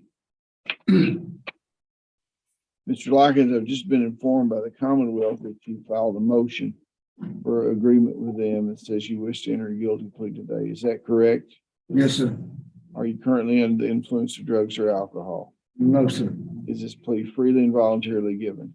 Yes, sir. Are you the same person named in indictment 19 CR 00103? Yes, sir. Is your judgment impaired today in any way? No, sir. We had plenty of time to discuss this matter with your attorney, and are you satisfied with her advice? Yes, sir. I believe you've been fully informed about your case. Yes, sir. You understand that you do not have to enter a guilty plea today. You have certain rights under the Kentucky and United States Constitution before I can accept that plea. Yes, sir. I need to know that you understand those rights. I'm going to go over those right now, and if you don't understand them, you can stop and I'll explain them to you. You have a right not to testify against yourself. No one can make you say anything. You have a right to speedy trial by jury, the right to be represented by counsel at your jury trial, the right to confront and cross-examine all witnesses called to testify against you, right to produce evidence, call witnesses in your favor, have process issued to compel their attendance. You have a right to appeal this matter to higher court if you lose. The right to require the Commonwealth to prove on a reasonable doubt that you're guilty of charges against you. Understand that by entering a guilty plea today, you give up those rights. Now, Yes, I'm I may consider the Commonwealth's recommendation, but I may apply any range of sentence provided by law. I don't have to accept the recommendation. Prior to accepting the recommendation, I will await a pre-sentence investigation report to be done by probation and parole. In the event that I do not accept the Commonwealth's recommendation, decide to impose a harsher sentence, you have the right to withdraw your plea and proceed to trial. Now, sir, I want you to listen very carefully as the Commonwealth reads out loud the recommendation they made to you and they allege you accepted. Yes, sir. Yes, Your Honor. Upon a plea of guilty to possession of a controlled substance first degree, the defendant shall receive a sentence of 3 years, serve 60 days in jail with the balance probated for 5 years supervised. Upon a plea of guilty to operating a motor vehicle with alcohol concentration of or above 0.08 or while under the influence of alcohol or other substances first offense, aggravating circumstances, the defendant shall pay a $200 fine and cost of $190. Upon a plea of guilty to motor vehicle insurance to be in paper or electronic format, the defendant shall pay a fine of $500. The defendant shall be referred to the social service clinician and follow any and all recommendations thereof. The defendant shall pay restitution in the amount of $263 for extradition transportation costs in 2 monthly payments of $131.50 payable to Monroe Circuit Court Clerk. Restitution is subject to a 5% clerk's fee, and first payment is due within 45 days of being released from incarceration and due on the same date of the subsequent month. The defendant shall receive credit for time served, shall pay court costs at the discretion of the court, shall remain on active supervision until all restitution, fines, and court costs are paid in full and further orders of the court, shall obtain gainful employment or do a minimum of 30 hours per week of community service until gainful employment is obtained. And the defendant will agree to have any and all contraband, drug paraphernalia, and fraudulent social security cards, have any contraband or drug paraphernalia disposed of in accordance with laws of the Commonwealth or the holding agency. So what you agreed to, sir? Yes, sir. What are the court costs in this case with you guys fees and everything together? 615 in addition to the restitution order over there. So I'll announce at your sentencing how we'll space that out for you when we add those two together. Okay. So this is what you agreed to. Are you pleading guilty because you are guilty of the charges in the indictment as amended? Yes, sir. Okay. Knowing your constitutional rights, it is still your desire to give up those rights, enter a plea of guilty, allow the court to fix your punishment. Yes, sir. Okay, you understand by entering a guilty plea on the felony that could be used against you in the future if you have another felony. And on the DUI, will stay on your record for a considerable amount of time. You can be enhanced on any additional DUIs and could even ultimately be a felony if you get enough DUIs. You understand that? Yes, sir. Okay, you hold the agreement up there. Is that your signature on there, sir? Yes, sir. I'll accept the agreement, order pre-sentence investigation report, and send you on October the 20th. Okay. Thank you. Thank you. It's Brian McHugh next. Brian McHugh.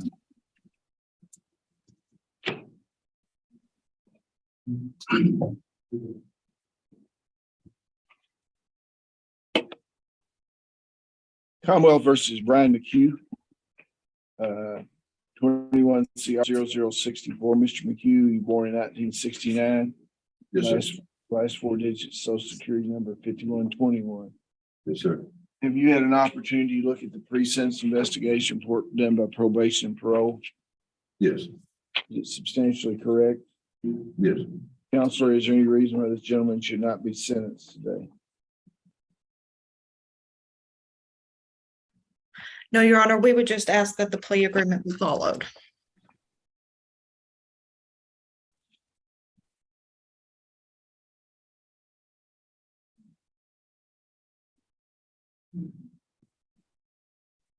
Upon the plea of guilty to failure to maintain insurance on a motor vehicle, the defendant shall pay a fine of $500 in costs. Upon a plea of guilty to traffic control substance first degree, first offense, he shall receive a sentence of 6 years, probated for 5 years supervised.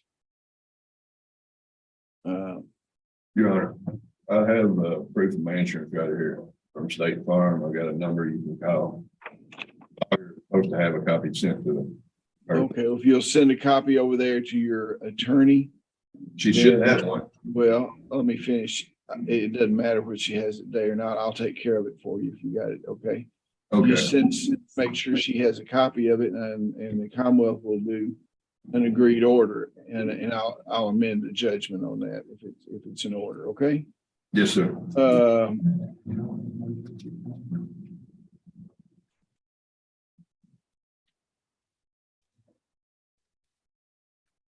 Was there a treatment provision in here, the Commonwealth? Let me grab the plate, Your Honor.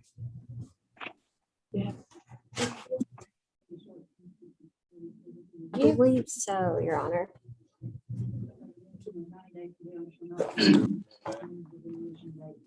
That's what I'm reading here.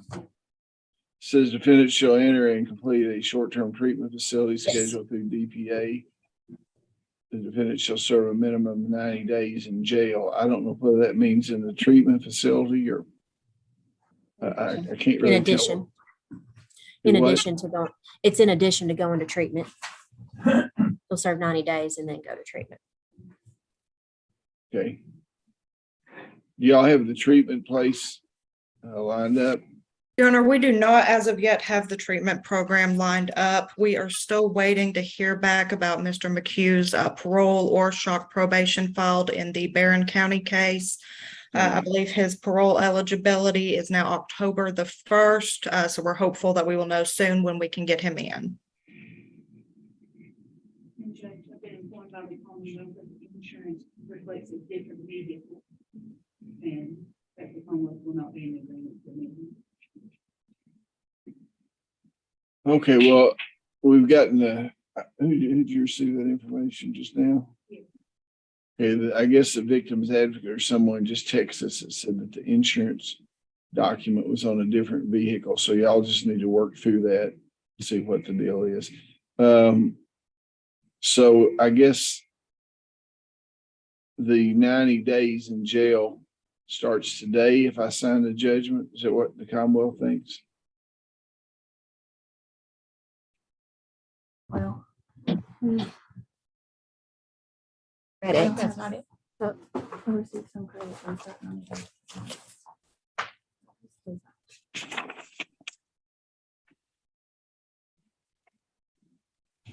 He will receive any credit for any time that he served, including whatever he's going to get. He just has to serve a minimum of 90 days. So any time that he's already served goes towards that 90 days. Well, that's what I want to make sure, that's why the way it's written. Yeah. How many days has he been in over 90 days? Seems like he's been on the docket for a year. Yeah. On this insurance here. Wait a second. Let me get this other thing.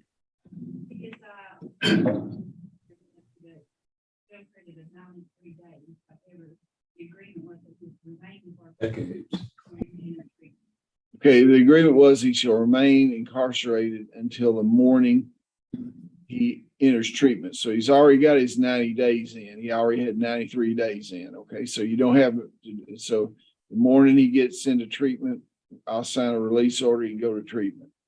Okay, now as far as the thing on the insurance, you'll need to talk to your attorney and try to hash that out. I can't have time to read it right now. Okay?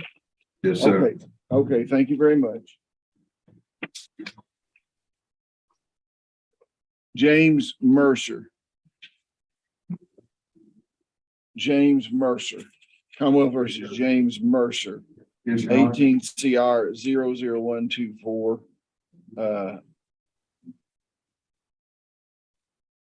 Are you James Mercer? Yes, Your Honor. Okay, your year of birth is 2000. Yes, sir. Last four digits of social security number are 0177. Your Honor. Yes, sir.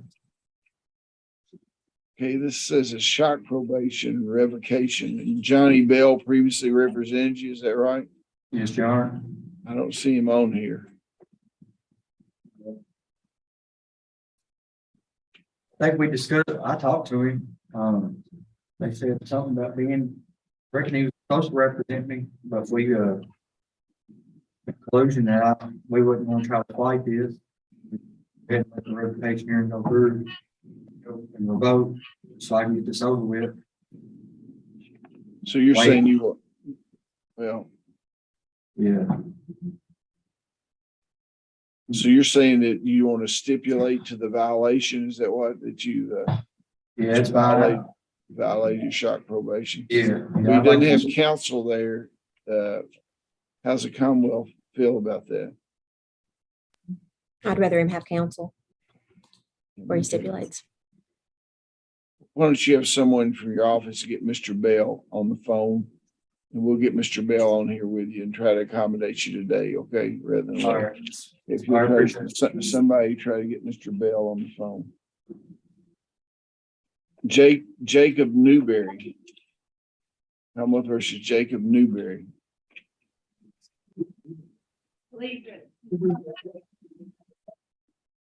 Mr. Newberry still there? Did he picked up by Tennessee yesterday? He went to Tennessee on the 13th, Your Honor.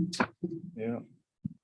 Well, I wish we'd arraigned him before he left, but that's okay. I guess we'll get another shot at him sometime. Thank you.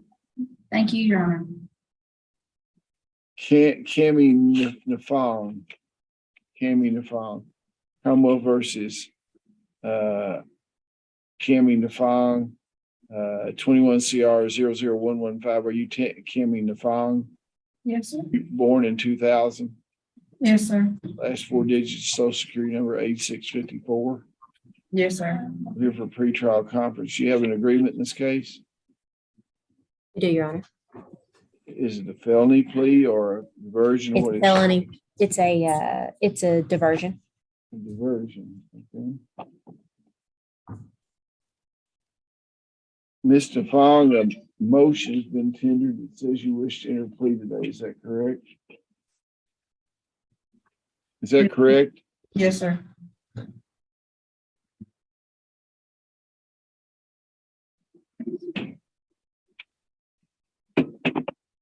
Are you currently under the influence of drugs or alcohol? No, sir. Is this plea freely and voluntarily given? Yes, sir.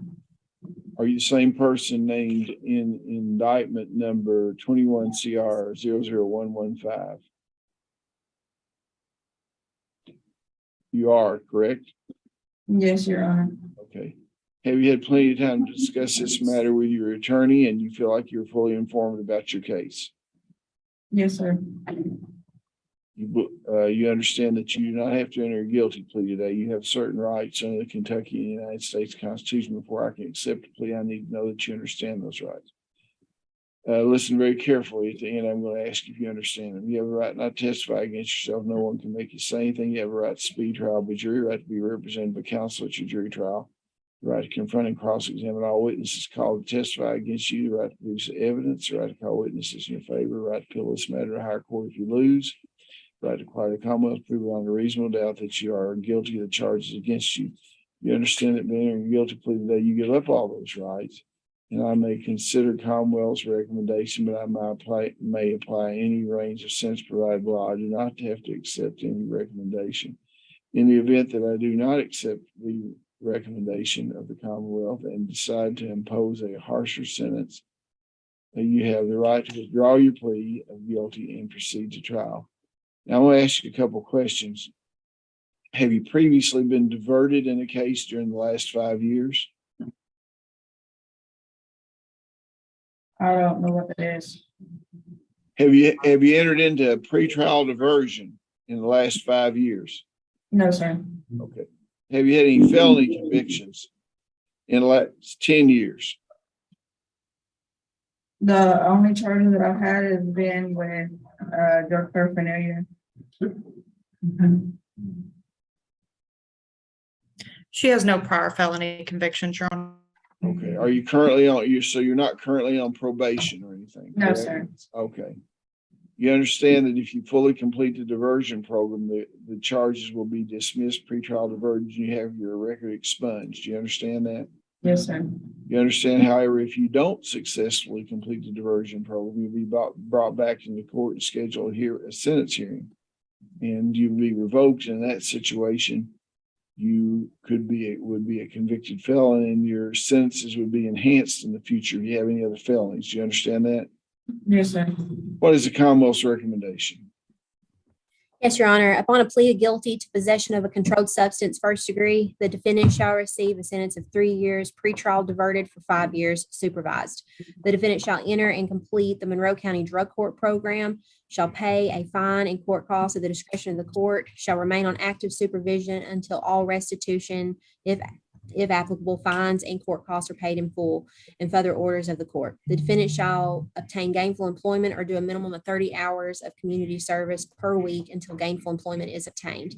The defendant agrees to have any and all contraband or drug paraphernalia disposed of in accordance with the laws of the Commonwealth and the holding agency.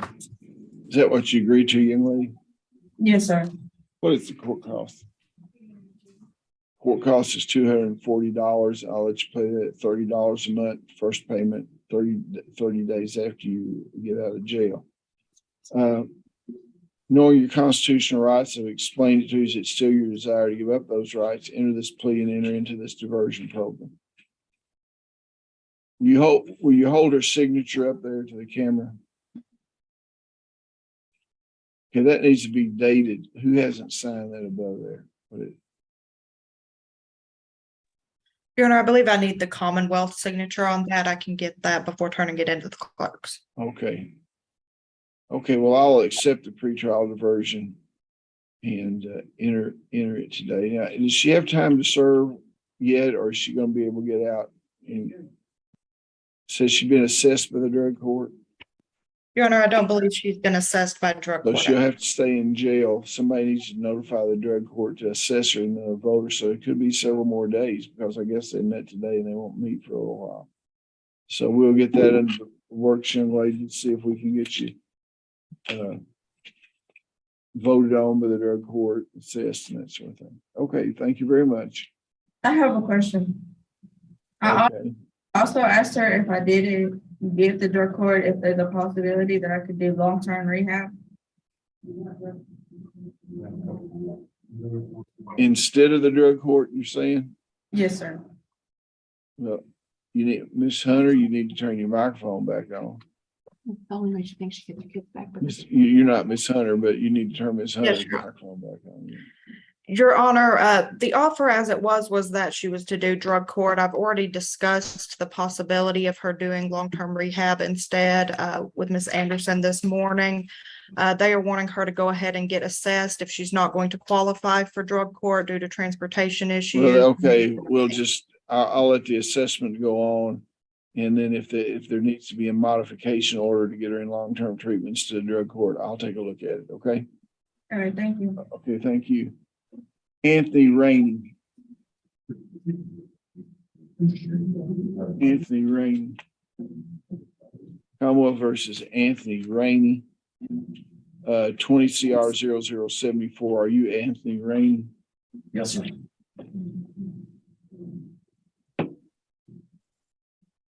Were you born in 1964? Yes, sir. Last 4 digits of social security number are 7943. Yes, sir.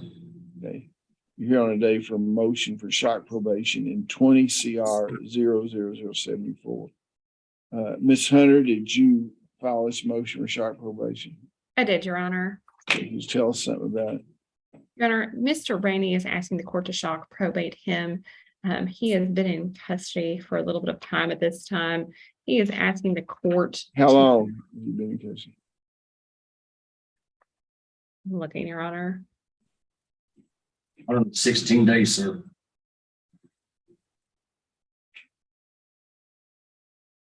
We're asking the court to consider shock probating him. He believes that he has learned from that time in custody, which is quite a bit of time in custody, that he has to comply with the rules associated with supervision, and is asking the court to give him another shot at shock probation at this time. What does the Commonwealth have to say? Your Honor, we would oppose any shock probation. He was granted diversion in February. He went to a 30-day treatment facility, and then after that, he absconded. And he even lied about being in a halfway house to probation and parole. So we just ask that, him not be shocked. You just got 3 years. All right. Well, he'd probably be parole eligible pretty soon. So considering that he had the opportunity previously, he didn't take advantage of, was not truthful with those other entities, I'm going to deny the motion for shock probation. Okay, let's go to Dylan Russell. Dylan Russell.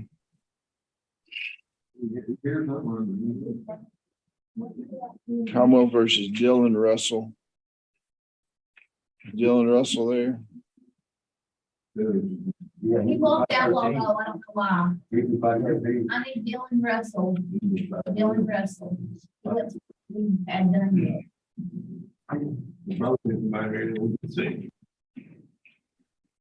They're getting him back, Your Honor, I'm sorry. Okay. Let's do German Serrano.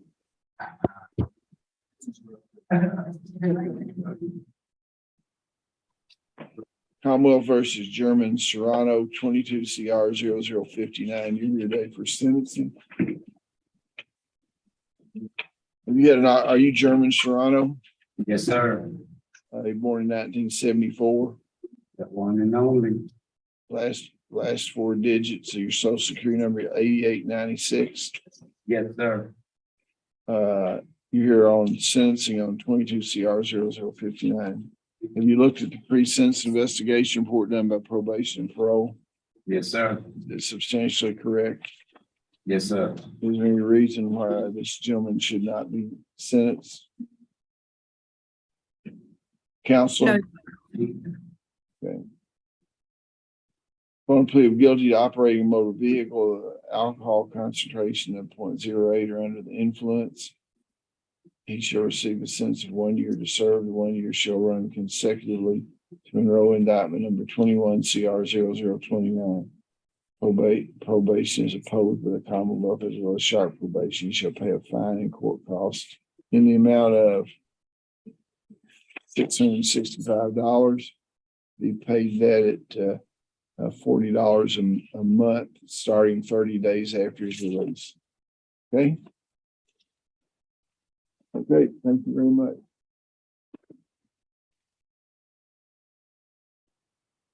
Terry Strode.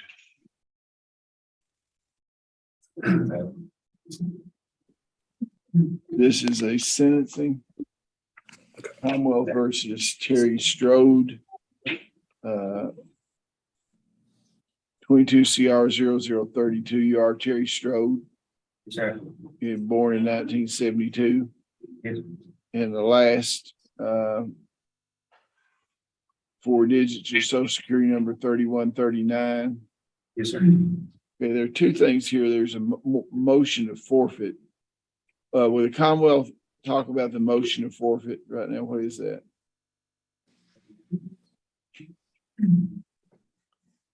Is there a motion to forfeit on today? Oh, I don't believe so. I don't think so. I don't think so, Your Honor. Except for the money. Let me check. Okay, well, I'll go ahead with the sentencing.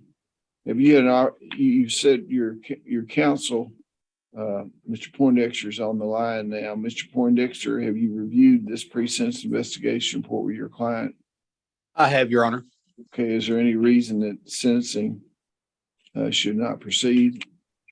No, Your Honor. There are some corrections and deletions regarding family history that I'll talk to probation parole about, but that's the only errors that I saw. Nothing substantial other than those, correct? Correct. Okay, well, the jury found you guilty, Mr. Strode, and sentenced you to 20 years. The jury found 3 years to serve concurrently with the 20 and charged 2 for a total of 20 years. So I'll sentence you to 20 years to serve, and you'll get appropriate jail credit on the charges, okay? What is it? You filed a response to the forfeiture motion, Mr. Poindexter. I did, Your Honor, and attached an exhibit that shows where that money came from, that it was an insurance proceeds and not the result of any type of drug activity. So we're asking that it be refunded back to my client.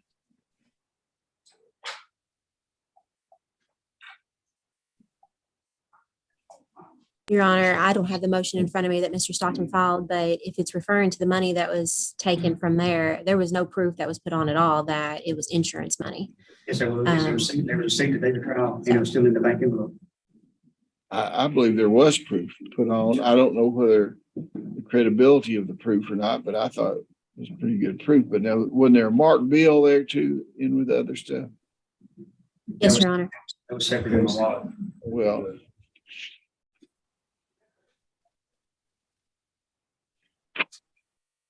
Well, I haven't had I'm gonna I'll take that under advisement. You need to present a little bit more on the forfeiture than you got right now in the response.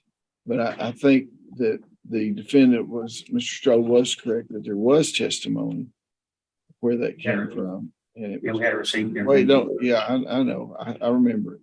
Okay. So, of where it came from. So,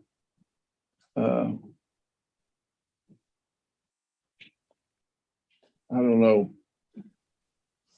I think, I almost think, I'll give you an opportunity to supplement your motion by any kind of information that you feel like that was there at the trial, or if you want an additional hearing. But I'm not going to forfeit it now.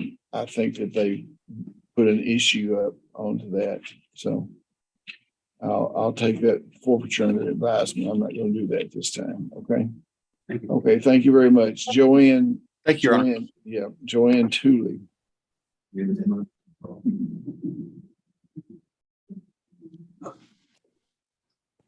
Commonwealth of Kentucky versus Joanne Tooley. Yes. Yeah. This is 20 CR 00010 Commonwealth versus Joanne Tooley. Miss Tooley, you were born in 1963. Yeah. Last four digits of social security number 5703. Yeah. This says that all it says on here is a motion to release what, Mr. Garrett? This was our motion, Your Honor, I Okay, go believe. ahead. I'm sorry, Mr. Garrett. It was our motion to return the victim's items to the victim's family. We don't We object. yeah, and we already tendered an order under Mr. Forrest. Okay. It's the same. Okay, no problem. I'll go ahead and sign it. Thank you. Shasta Vaughn.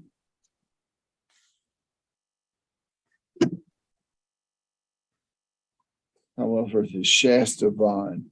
22 CR 00055. Are you Shasta Vaughn? Yes, sir. Born in 1987. Yes, sir. Last four digits, social security number 3221. Is that correct? Correct. You're here on 22 CR 0055, a pretrial conference. You have anything, Mr. Garrett?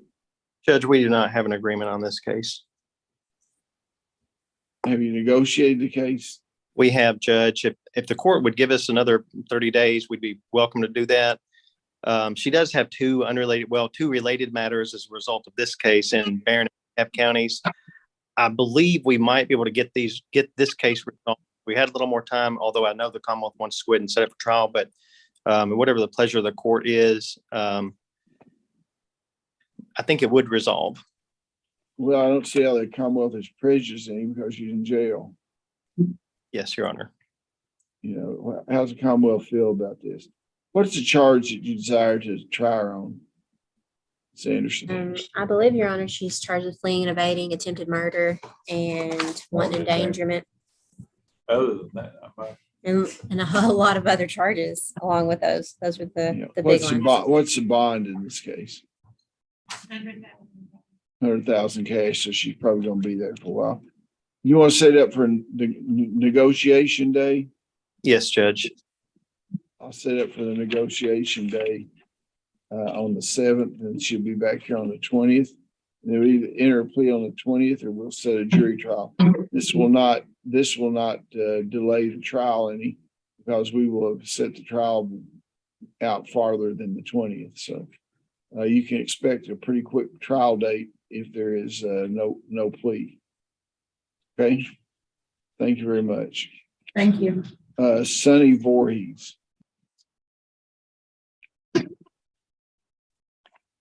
That file. Commonwealth of Kentucky versus Sonny Voorhees Jr., 22 CR 0074. Are you Sonny Voorhees Jr.? Yes, sir. Born in 1974. The last four digits of your social security number are 8685. Is that correct? You're represented by counsel here, it looks like. Mr. Poindexter, are you involved in this case? I am, Your Honor.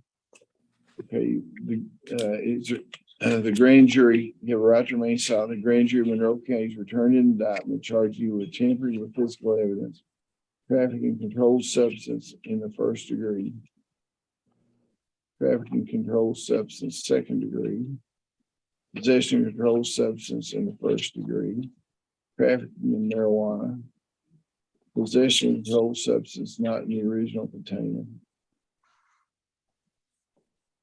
possession of drug paraphernalia, operating a motor vehicle while under the influence, failure to maintain insurance, failure to signal, possession of marijuana, being persistent felony offenders as far as the tampering, trafficking, and in controlled substance first degree, and trafficking in controlled substance first degree second offense. You understand those charges, sir? Yes, sir. Okay. Mr. Poindexter, we're going to lay it on the table out here. You acknowledge the identity of your client, receive the indictment, waive formal reading and arraignment, enter plea of not guilty, reserve all pretrial motions. Yes, Your Honor. Okay, we have a negotiation day on the 7th and then on the 20th. How long have you been involved in this case, Mr. Poindexter? Will you be ready to negotiate by the 7th? Yes, Your Honor. Okay, so you'll be here on the 7th and on the 20th. Okay, thank you very much. Yes, sir. May we address his bond, Your Honor? Okay, go ahead. Your Honor, he was put in an inpatient drug treatment program back in April and has been there consistently until he turned himself in on this indictment. We have filed a letter from the treatment program saying that he is doing excellent and he's getting ready to move up to the next level. Well, you'll need to have an agreement with the Commonwealth before I'll do that. Consider Okay, the charges. I spoke to Mr. Hunley today and he said he would have no objection. Well,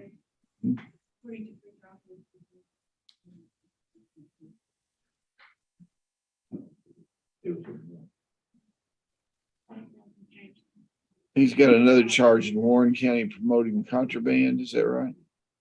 Not that I'm aware of. Your Honor. Barron County. Probably from this charge, Your Honor. What it was, the Tompkinsville police arrested him, transported him to the jail, and he was found with drugs at the jail in Barron County, but That's charged it. That's not good. I understand that, Your Honor. We would ask that he be released on the district court bond in this case, and then we'll deal with Barron County up there. What was the Commonwealth? Mr. Hunley said no objection.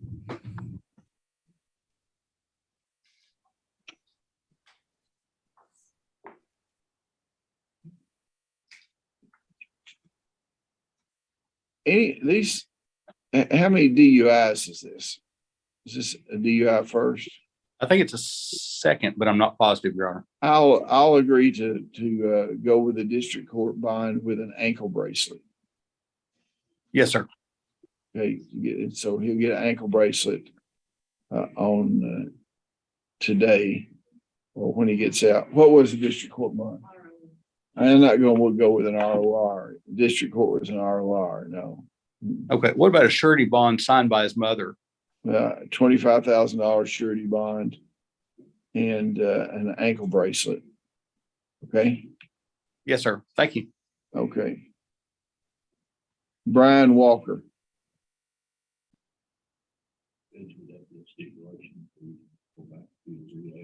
No, he's not going back to the rehab. No.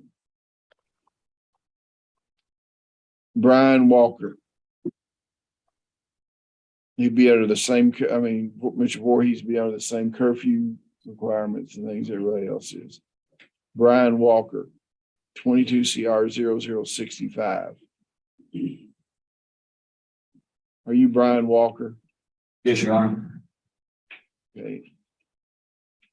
You born in 1983. Yes, sir. Last four digits, social security number 7297. Yes, Your Honor. Okay, you're here today on a pretrial conference in 22 CR 0065. Do y'all have an agreement? Okay. Your Honor, we do not have an agreement on the case. Mr. Walker's case is going to be conflicted out of our office due to our representation of his co-defendant. We have not yet secured counsel for him, so we would ask to put this on for next month to have an attorney present.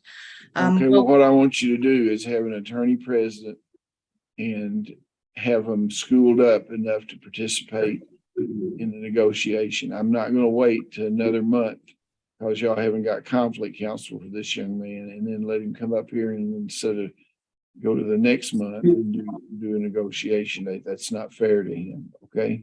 Yes, Your Honor. So I get him an understand. attorney, and sir, they'll be over to talk to you, to explain the case to you so they can negotiate on the 7th. Okay. And that way on the 20th, you'll be ready to make your decision on what you want to do. Sir, can we address my bond? Can we, What is the bond? What's the bond? Why is that?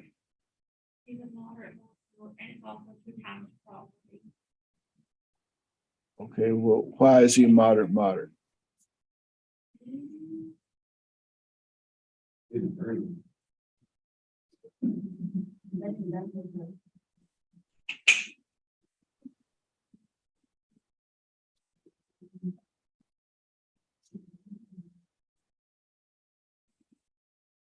When arrested on a no offense, while there was another one pending, his prior misdemeanor conviction, prior felony conviction.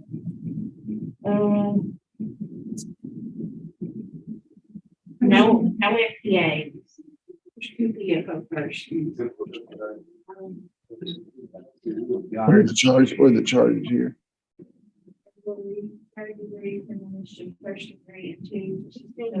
Yeah, we have two PFO charges in this case is the reason the bond is where it is. So you'll have to either have a hearing for a bond reduction or an agreement by the Commonwealth. Okay? could I ask the Commonwealth? No, you can't. No, you need to talk to your attorney because you might say something that would incriminate you. You might say something that would incriminate you. Okay? Yeah, I was just gonna ask for an ankle monitor if that was No, possible. you're not going to get any changes in the bond until there's a bond reduction here in agreement with the Commonwealth. And you have a right to one. You haven't used it yet. And I'm not going to burn it up by this short I want you to reserve that for you. That's the reason I don't want you to say anything is so you can reserve a motion for bond reduction. Okay. Okay. Melinda Webb.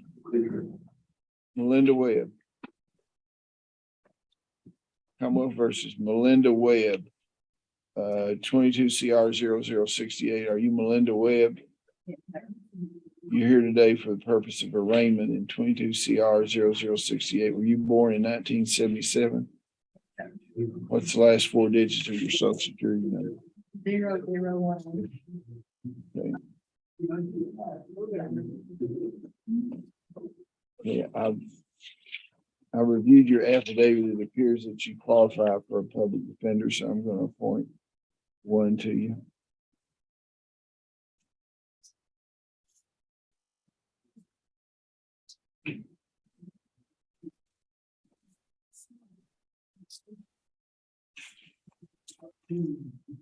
The grand jury of Monroe County has returned an indictment in 22 CR 0068 and charged you with possession of a controlled substance first degree.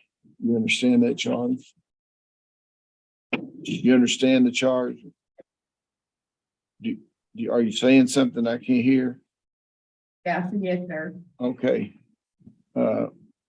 We'll set a negotiation day on the 7th. The 7th of October, and your next court date is October the 20th. What is this lady's bond? Yeah. State inmate. Okay. Okay, well, if you resolve your state inmate status, I'll take a look at your bond, okay? Thank you. Okay. Edward Whitledge.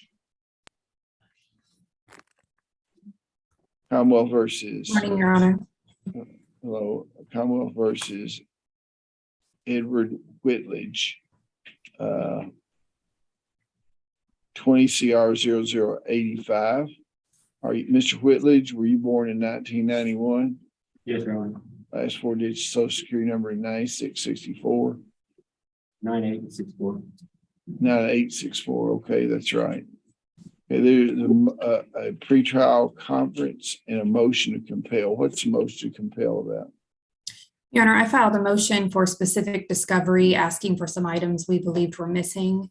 I have been in communication with Mr. Stockton about that, and he's agreed to respond and provide that discovery by the end of the month. Okay. So I would just ask the court to give us another date, perhaps in November.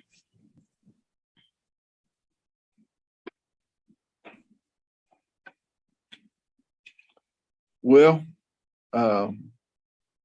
what sort of information is it? Is it?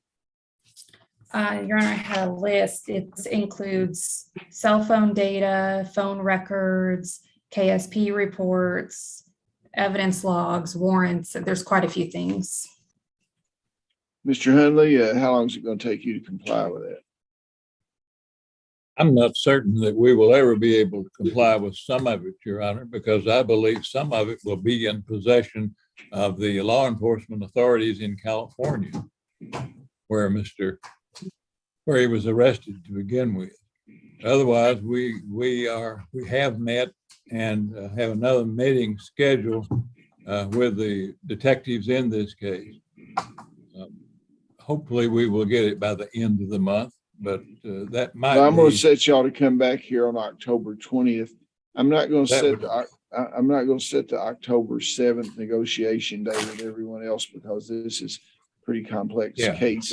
So I'll let the two of you try to schedule a negotiation date before October 20th. I'll just leave it up to y'all to do a negotiation date. And then you'll be back here on October 20th and we'll see. I'm all about setting a trial in this case. So, because it's going to still be a little ways out, but I give this case priority over some other cases. Okay. Yes, Your Honor. Thank y'all very much. Yeah. Your Honor, may I approach on an ex parte matter?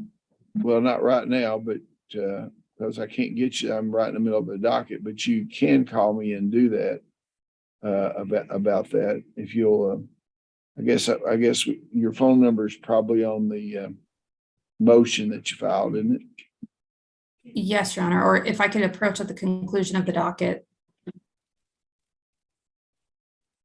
Okay, well, just stay on there and we'll see what we can do if I can get you on, in a side room or something, okay? Thank you. Edward Whitledge. Edward Whitledge. That's the case we just called, Your Honor. Edward Whitledge, excuse me. I had that wrong, numbered wrong. I've got another one here somewhere. Oh, Bobby Pruitt. Bobby Pruitt. Commonwealth versus Bobby Pruitt, 22 CR 0015.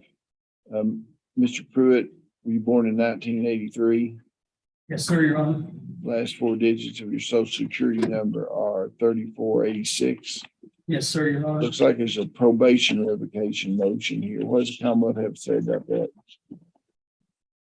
Honor, we were going to pass our motion to next month. He was being assessed. And Judge, you signed an agreed order to release him on an ankle monitor after he's been assessed on the 13th. Well, yeah, 2 days ago.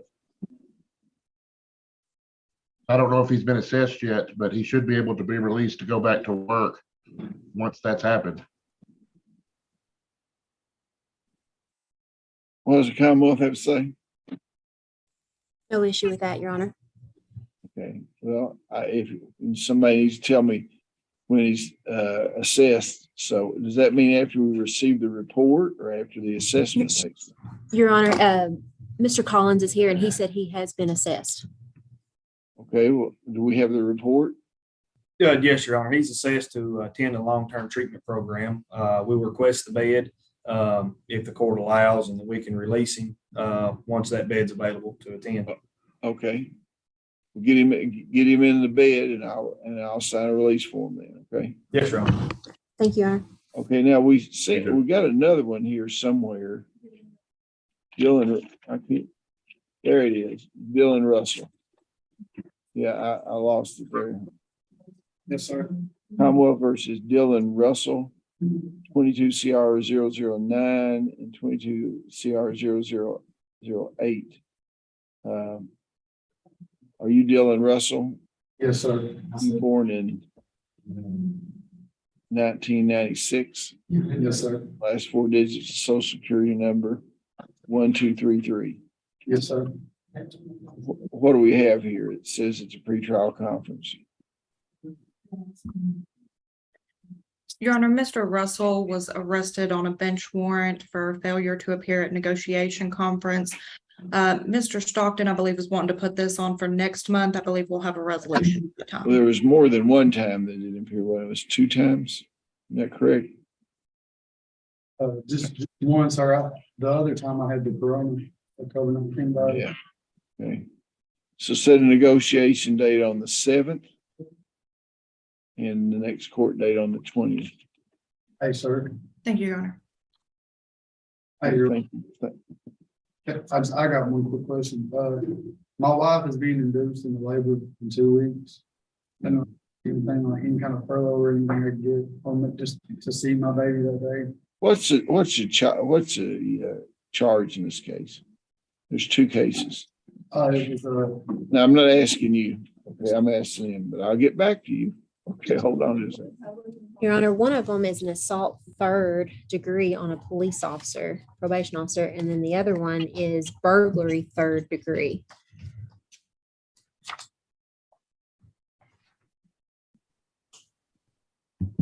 Well, I think your defense attorney needs to call the Commonwealth. If he doesn't have rabbit blood in him, I wouldn't have an objection for him to be at the hospital at the birth of his child in some way, if we can accomplish that. I'll try to accomplish that. So hopefully you can get this behind you and help raise the child. Yes, sir. Okay. Well, they'll talk to each other, and I'll try to get an order on that. Okay. Thank you, sir. Okay. Now, is there anybody else there that we hadn't talked to in the jail?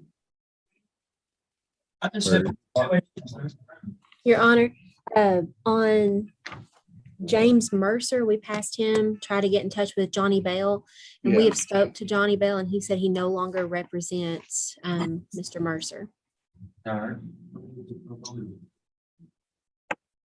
Well, Mr. Mercer said that he wanted to stipulate to the violation, and Mr. Mercer, you feel like you're fully informed about the case, and you have discussed this matter with your attorney. Yeah, I talked to him about it. Yeah. Yes, sir. I'm going to go ahead and allow him to stipulate that and sign the order. And I guess the officer that's waiting can be excused, and you can do that. I believe you know what's going on now. And if we have anybody we haven't addressed there at the jail, Madam Jailer. I guess the facts are what we I'm signed. here, Your Honor. What do you need me to do? Is there anyone there that we haven't called? Oh, no, sorry. Okay. This gentleman to your left here, to your left. What's he? He said he's wanting to ask you a question because he wants to know how he can go to a bed date and have an ankle monitor on or something. Yeah, they said I could get out on the ankle monitor, something about and wait until I was assessed. I don't know. Can I get out on the ankle bracelet right now and wait for a bed? I don't understand. Which case was that? Mr. Brown, Bruce Brown representing, he indicated that there was an agreed order letting him out on an ankle monitor once he had been assessed, but Mr. Collins stated that they were working on a bed date and he would be released on the day he got a bed date. But I'm not sure that that agreed order was signed. I don't know. If it was just tendered to the court. Okay. Give me his file here. What's his full name?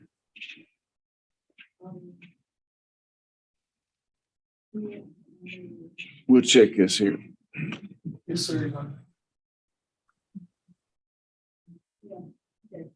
Is the probation parole officer still in there? He is, Your Honor. And what was the deal on this gentleman here? Your Honor, Mr. Pruitt was arrested, I believe, for assault. Yeah, but I mean, you've agreed to send him to the long term.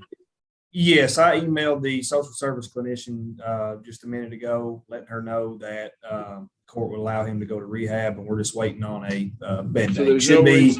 there's no reason to have an ankle monitor on him if he's going directly to rehab, correct? I don't think so, Your Honor. You agree with that? The Commonwealth agree with that? Yes, if he's going directly to rehab, that's fine. Okay, see, the deal is I thought you might have to stay out a day or two before you went to the rehab, but if we're going to wait now and they'll send you directly to rehab. So forget about the ankle monitor, okay? Right, thank you. They'll get you a bed as soon as they can. Okay. Thank y'all very much at Barron County. You may be excused. Okay. Okay, does that complete the criminal docket?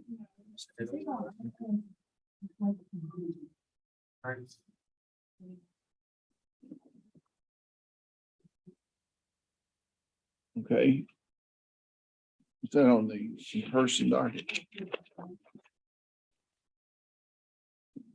Okay, Commonwealth of Kentucky versus Mark Brown.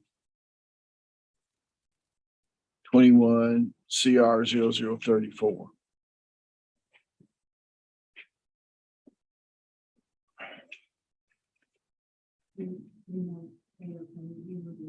They're going to come in.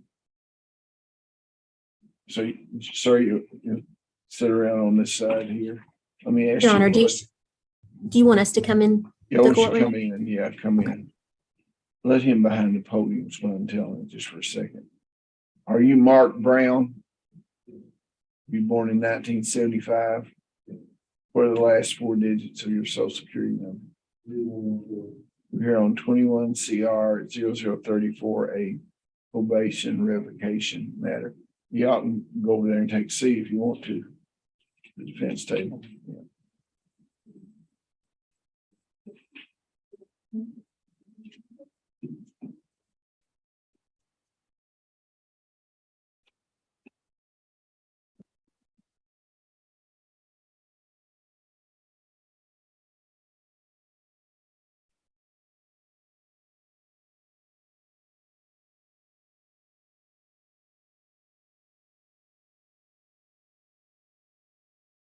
Okay, this is a Mr. Mark Brown, who's already been identified, and this is a probation revocation. Yes, Your Honor. Commonwealth want to proceed? Yes, Your Honor. Mr. Collins. Oh, She's on the screen up here, supposed to be. Why is she not on the screen now? On the big screen up here?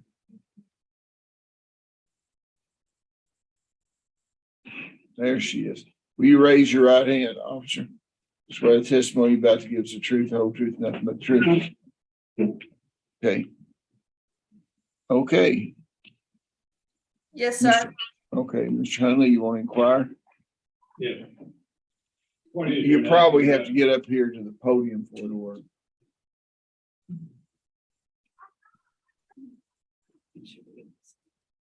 Can you see Mr. Hunley? No, Can you Your hear Honor. him? Say something, Mr. Good Hunley. afternoon. I heard him say afternoon. All right. Are you Chastity McCorkle? Yes, sir. And by whom are you employed and what is your position? Probation and parole officer. Have you been the officer supervising the probation of Mr. Mark Brown? Yes, sir. When did that supervision begin? I'm sorry, did you ask me when his supervision began? Yes, ma'am. It began on October 22nd of 2021. And he received a sentence of 7.5 years for the offense of trafficking in methamphetamine over 2 grams. Yes, sir. How many violations over the since you've had him on under your control? How many violations of use of marijuana has he had? He's had a total of 5 violations for use of marijuana since he began supervision. Yeah, really, I counted 7. Well, you're not testifying though. So. I have a violation from 10/25/21, 1/25/22, 3/16/22, 6/15/22, and 9/1/22. But the last one was 2 weeks ago. Yes, sir. And he also had on March 16th, when he denied the use of marijuana, and you had to send that to the laboratory for further testing. Is that correct? That is correct. Yes, sir. And the lab results showed not only that it was marijuana, that he was positive for marijuana, but it was diluted. Yes, sir. That's correct. I have no further questions. It doesn't really matter. It'd be, if you speak up, you're gonna have to take your mask off. She can't hear Mr. Hunley. I know she can't hear you. Yes, absolutely. Officer McCorkle, can you hear me? Yes, ma'am. Officer McCorkle, while you have been supervising Mr. Brown, he has not had any new charges, correct? Correct. He has maintained employment, correct? Correct. He has continued to report to you, correct? Correct. And you're going to continue to support his dependents, correct? Can you repeat that? To your knowledge, he has continued to support his dependents, correct? To my knowledge, yes, ma'am. You're going to have no further questions for Officer McCorkle. We have no further witnesses. Okay, you may be excused, officer. Thank you for being patient with us, okay? Okay. What does the Commonwealth have to say? Here that the offense is, well, it's just marijuana, but it's also just 5, 6, or 7 times, depending on how you look at it. And I understand that from I talked to Ms. Monroe on it, she very eloquently has set forth the proposition that it's just marijuana and that he provides for his back and works. But Your Honor, please, every time he tested, it's marijuana. According to. What about the diluted test? And the diluted test, which showed purpose to deceive. I just don't. If this doesn't qualify and should be proper ground for revocation, then we won't have any.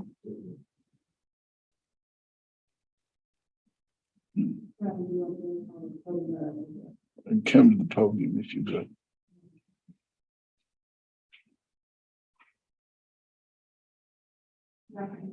We acknowledge the violations are as they are. I would like to go around to bring the students from the mitigation to the school have understanding that his family situation is what we want to do. I'm not, the family situation is not going to prevail in testimony on that. It's not going to prevail. If he wants to testify about why he's using marijuana in direct contravention of this court, then I'll let him testify. Your Honor, I would ask the court to consider giving Mr. Brown sanction on the incarceration. He has been working his job for 7 years to provide. He has 6 children under the age of 18 that he is providing for. Why don't you go over there and talk to him and see if he can come back in here and convince me that he's not made a mockery of the terms of his probation and why I shouldn't suspend it. Why don't you go have a talk with him on that?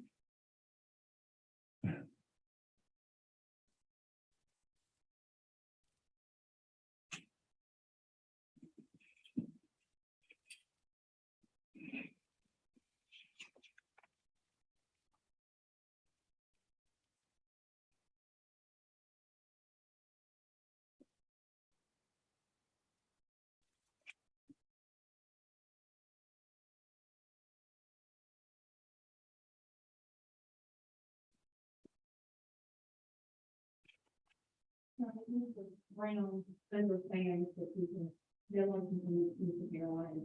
Also agrees he can use some systems in overcoming that addiction. I believe that. What are his work hours like?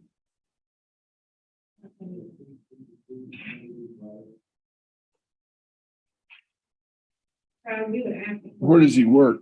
He works with Rainbow Janitorial Services. He has worked there for 7 years. Where is that? I didn't say who. Glasgow. Okay, I'm going to give him a sanction. I'm not going to revoke him. I'm going to give him a sanction. I want him to spend the next 5 weekends in jail. He comes in on Friday, gets out on Sunday night. Next 5 weekends. Okay. Goes in at 5 o'clock on Friday. Next 5 weekends. Now I'm telling you something. I'm telling you this. If you violate any terms, I'm giving you this break because you're working. Not many people work come in front of me, okay, and you make some habit. But you cannot just do what you want to do. You cannot be smoking marijuana. You cannot be using illegal drugs.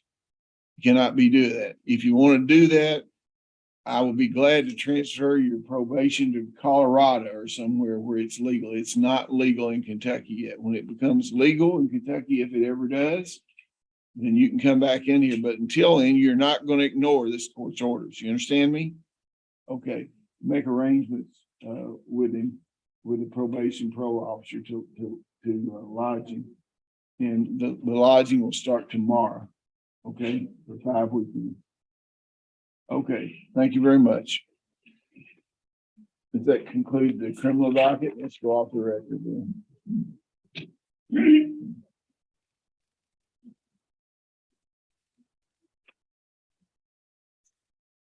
Yeah.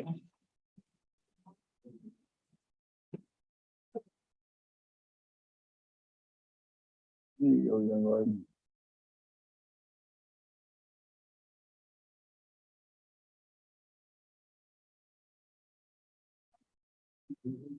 Carmen, I'm gonna get you on this. You better die.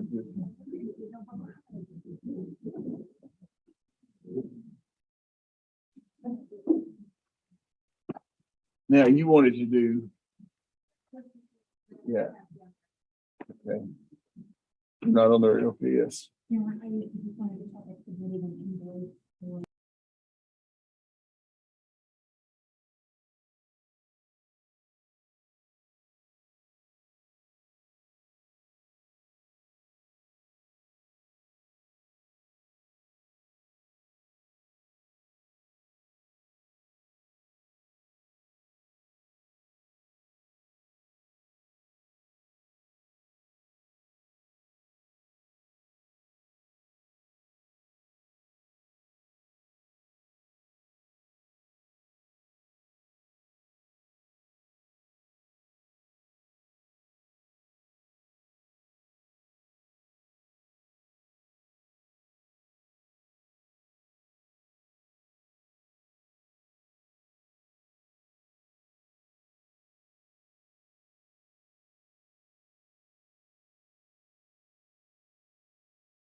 14 CI 0053, Jimmy Evans versus Billy Pickle and others.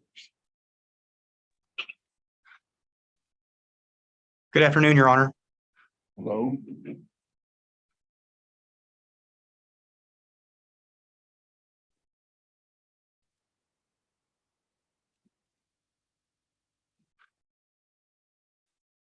You're here for the plaintiff, right?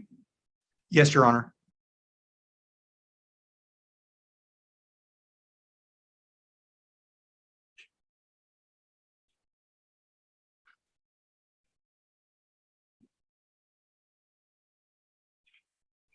Doesn't look like the other side is here. Y'all get together with your calendars and get 2 days in June, middle of June sometime. Avoid Thursdays. Try to start on Monday or Tuesdays. Okay. Understood, Your Honor. And get a hold of my staff lawyer, and we'll put you on the calendar sometime in June. Okay. Understood, Your Honor. Thank you. Okay, thank you. Yeah. Jennifer K. Roberts versus Charles Edward Roberts.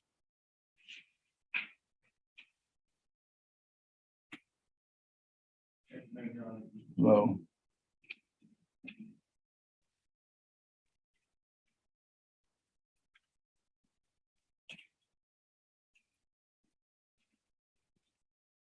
Your Honor, I filed exceptions on behalf of Charles Roberts to the DRC ruling in this case. Do you have an attorney?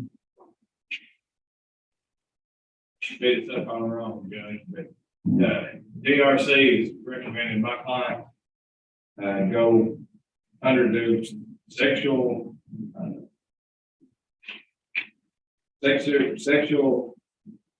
offenders treatment program. He was not committed of any kind of not found guilty of any kind of felony sex crime. He pled years ago to a misdemeanor charge, but he is on some form of a registry. I don't really understand that, but he's got a reported address. Other than that, he has no restrictions. His only felony on his record is the flagrant non-support. And I would just ask you to take that out of the rule and graduate with the state. How old are the children? 7. And she hasn't been really free. And I would argue part of that's what you just won't let. Every allegation occurred prior to the marriage of this party. He doesn't pay child support regularly. He's not done any of the getting the stuff and things to do with the She got into the parenting thing. You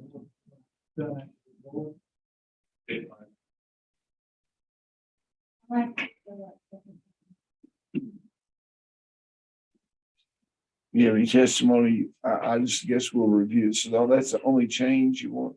What did the commissioner say exactly? Your Honor, Commissioner wanted him to enroll in a sex offenders treatment program, and then there'd be some kind of counseling or reunification counseling between my client and his daughter.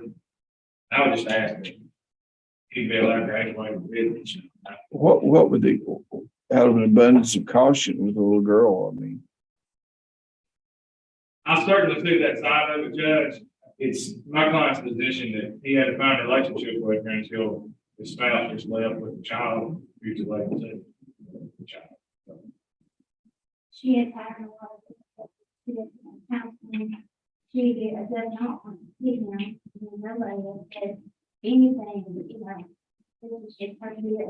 And it's not her naturally speaking, it's her telling you about her nightmares and stuff, and when she's listening to her.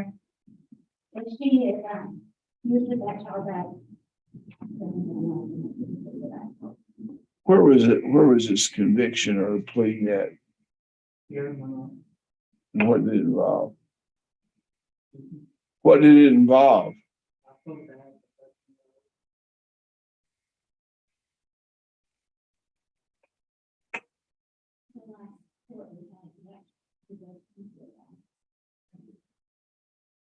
Well, I've been on 15 and 4 years ago. 16.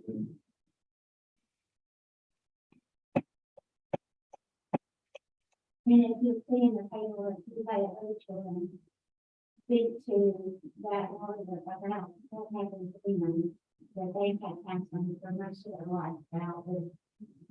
They haven't been, but Where is this counseling available? Your Honor, I truly don't know. I don't know if we have 2 new local counselors here. I don't know if they do it. One's on Main Street and one's on Third Street. I don't know if they don't do that type of counseling or not. Well, I mean, the commissioner just didn't make the counseling up, you know.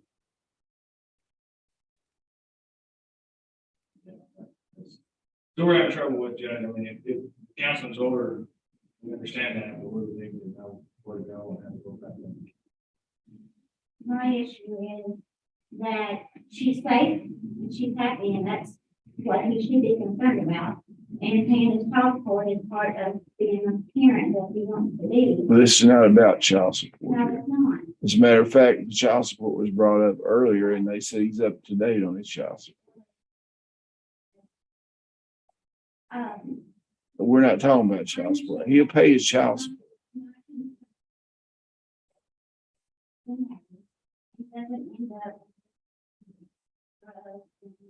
you know, everything else, like all the rest of it. You and every other parent worries about that.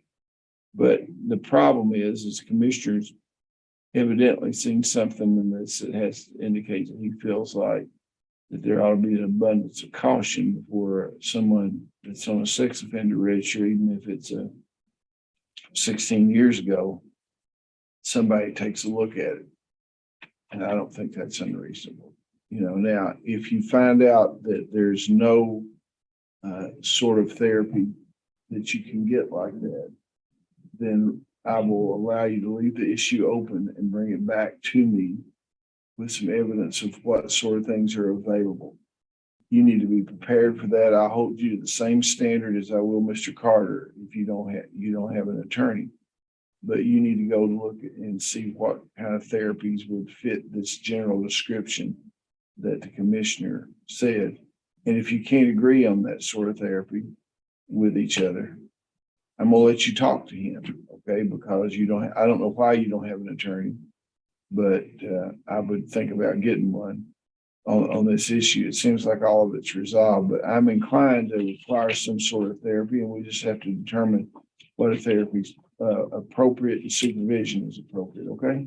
Could I ask the court, on the record, I don't know how you want to handle it. I'm pretty sure I'm going to read her phone number on public record, but if I give her my card, it'll be a order for the call, we can contact. Yeah, that'd be fine. You can contact him, right? Sir, I left him. No, I'm talking about the lawyer. I left him and I stayed in Hawaii for 2 years. I'm talking about the lawyer. Contact the lawyer. I'm not asking you to give any phone number to anybody. You get somewhere with a block number or whatever and call the lawyer. That's really, I'm not asking you to contact him. And as far as you're concerned, if during this contact while we're trying to negotiate this, I can just give somebody 6 months contempt at a time. But the first time out, you get 6 months. If you get around and try to bother this woman or anything. You understand what I'm saying? Yes. Okay. I just want to make sure we're sure. I have no reason to believe you will. But I don't want you to be surprised. Okay? Okay. If y'all contact each other and see if you can agree upon what kind of counseling it is. And if you still think that's too burdensome, you can redocument it. Thank you. Okay, thank you. Okay. Sherry Butler versus Signature Healthcare. Is this the last thing I'm doing? Hello.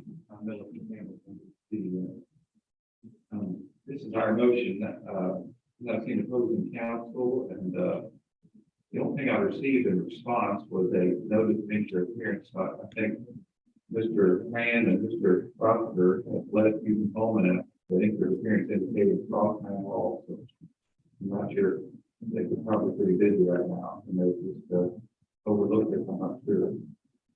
What do you want to happen? Just this is our motion. I know. It's Take the mask. I can't understand you. I don't like those things. Yeah, y'all need to hold down on because you're keying the mic, okay? You know, this is a lawsuit by the Forest Homer State against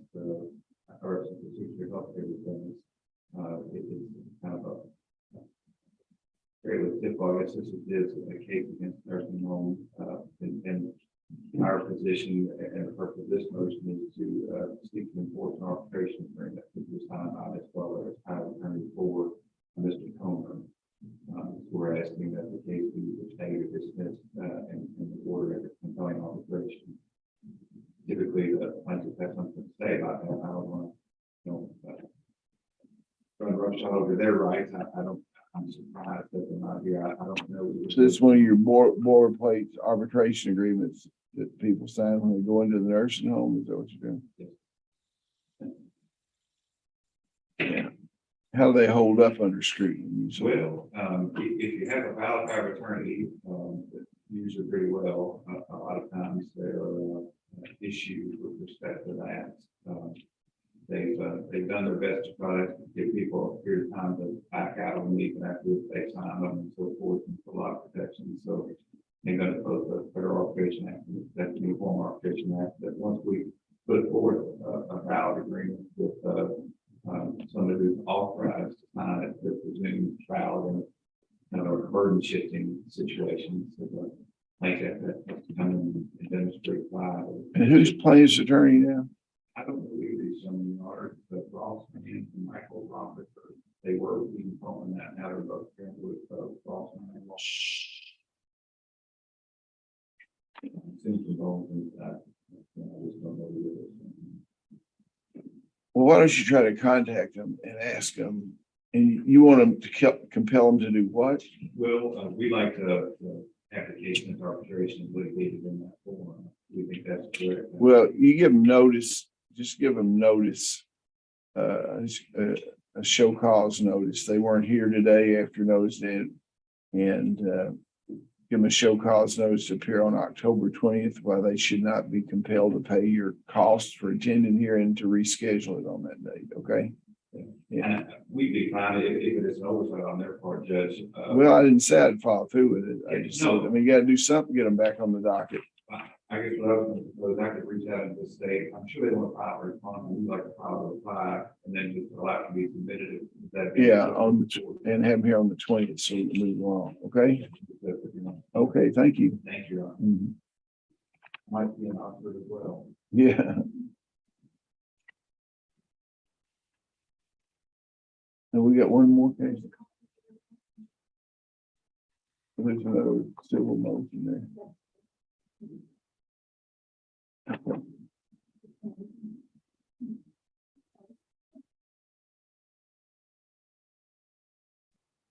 Okay, well, we don't have anything for 7 minutes then. Okay, we'll go off the record for 7 minutes.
Okay, we're back in order. We've been checking the record before we came back on. This is Pitcock versus Pitcock. I entered a temporary, entered an order, but wanted to make sure that the possibility to object to the order and file exceptions was made available to the respondent who was, who responded, but it doesn't appear that's been served on Derek Adam Pitcock. Do we know a correct address on Derek Adam Pitcock? Do you know Derek Adam Pitcock? 41 Jim Brown.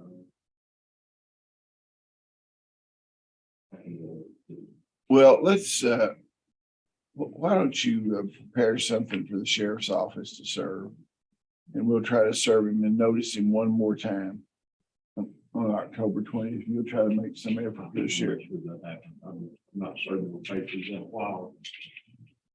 Well, the first one was supposed to be mailed, and I thought maybe it would be, maybe it's an address is still at a father's house. Yeah, well, we'll try to get him served. What does it cost to serve somebody? The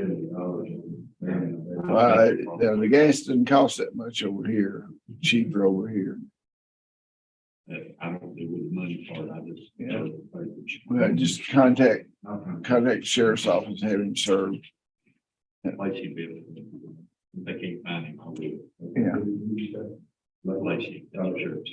Okay, thank you very much. Renotice for. The 20th, yeah, and just in the motion to renotice it, just send me an order to renotice it. And just say that it previously been noticed for today for him to file any exceptions, but it appears he was not served. And the court directs that he be served by a sheriff and be given one last opportunity to object to those findings. And the temporary order should stay in effect. Okay. Okay, thank you very much. Yeah. Are we down to the confidential matter? Okay. Let's go off the record.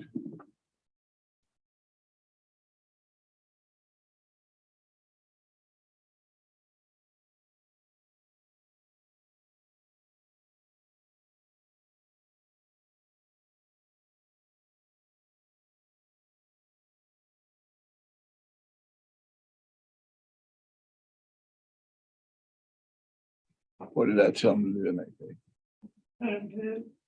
Get with everybody and pick a date. Miss Roby, are you on the line? Yes, sir, I am, and I apologize for being late for your court. I was tied up in another courtroom. It was more important, obviously, than that. Court. No, sir, it was not, I assure you. That's what it sounded like to me, the bailiff. Where are you? And I'll send this bailiff over to visit you. I'm in Russellville. Yeah, it's too far. It's too far to worry with me, yeah, Judge. you looked at what I told counsel on the other side to contact you and to get some dates in June. And then I would get back on Zoom and we'd set date certain that was okay for both of you. Okay. Yes, sir, I'll do that. And again, my apologies. That's all right. That's not the worst disrespect that's been shown to me today, so I can overlook it. I can only imagine. Have a good day, Judge. Okay. Bye-bye. Thank you.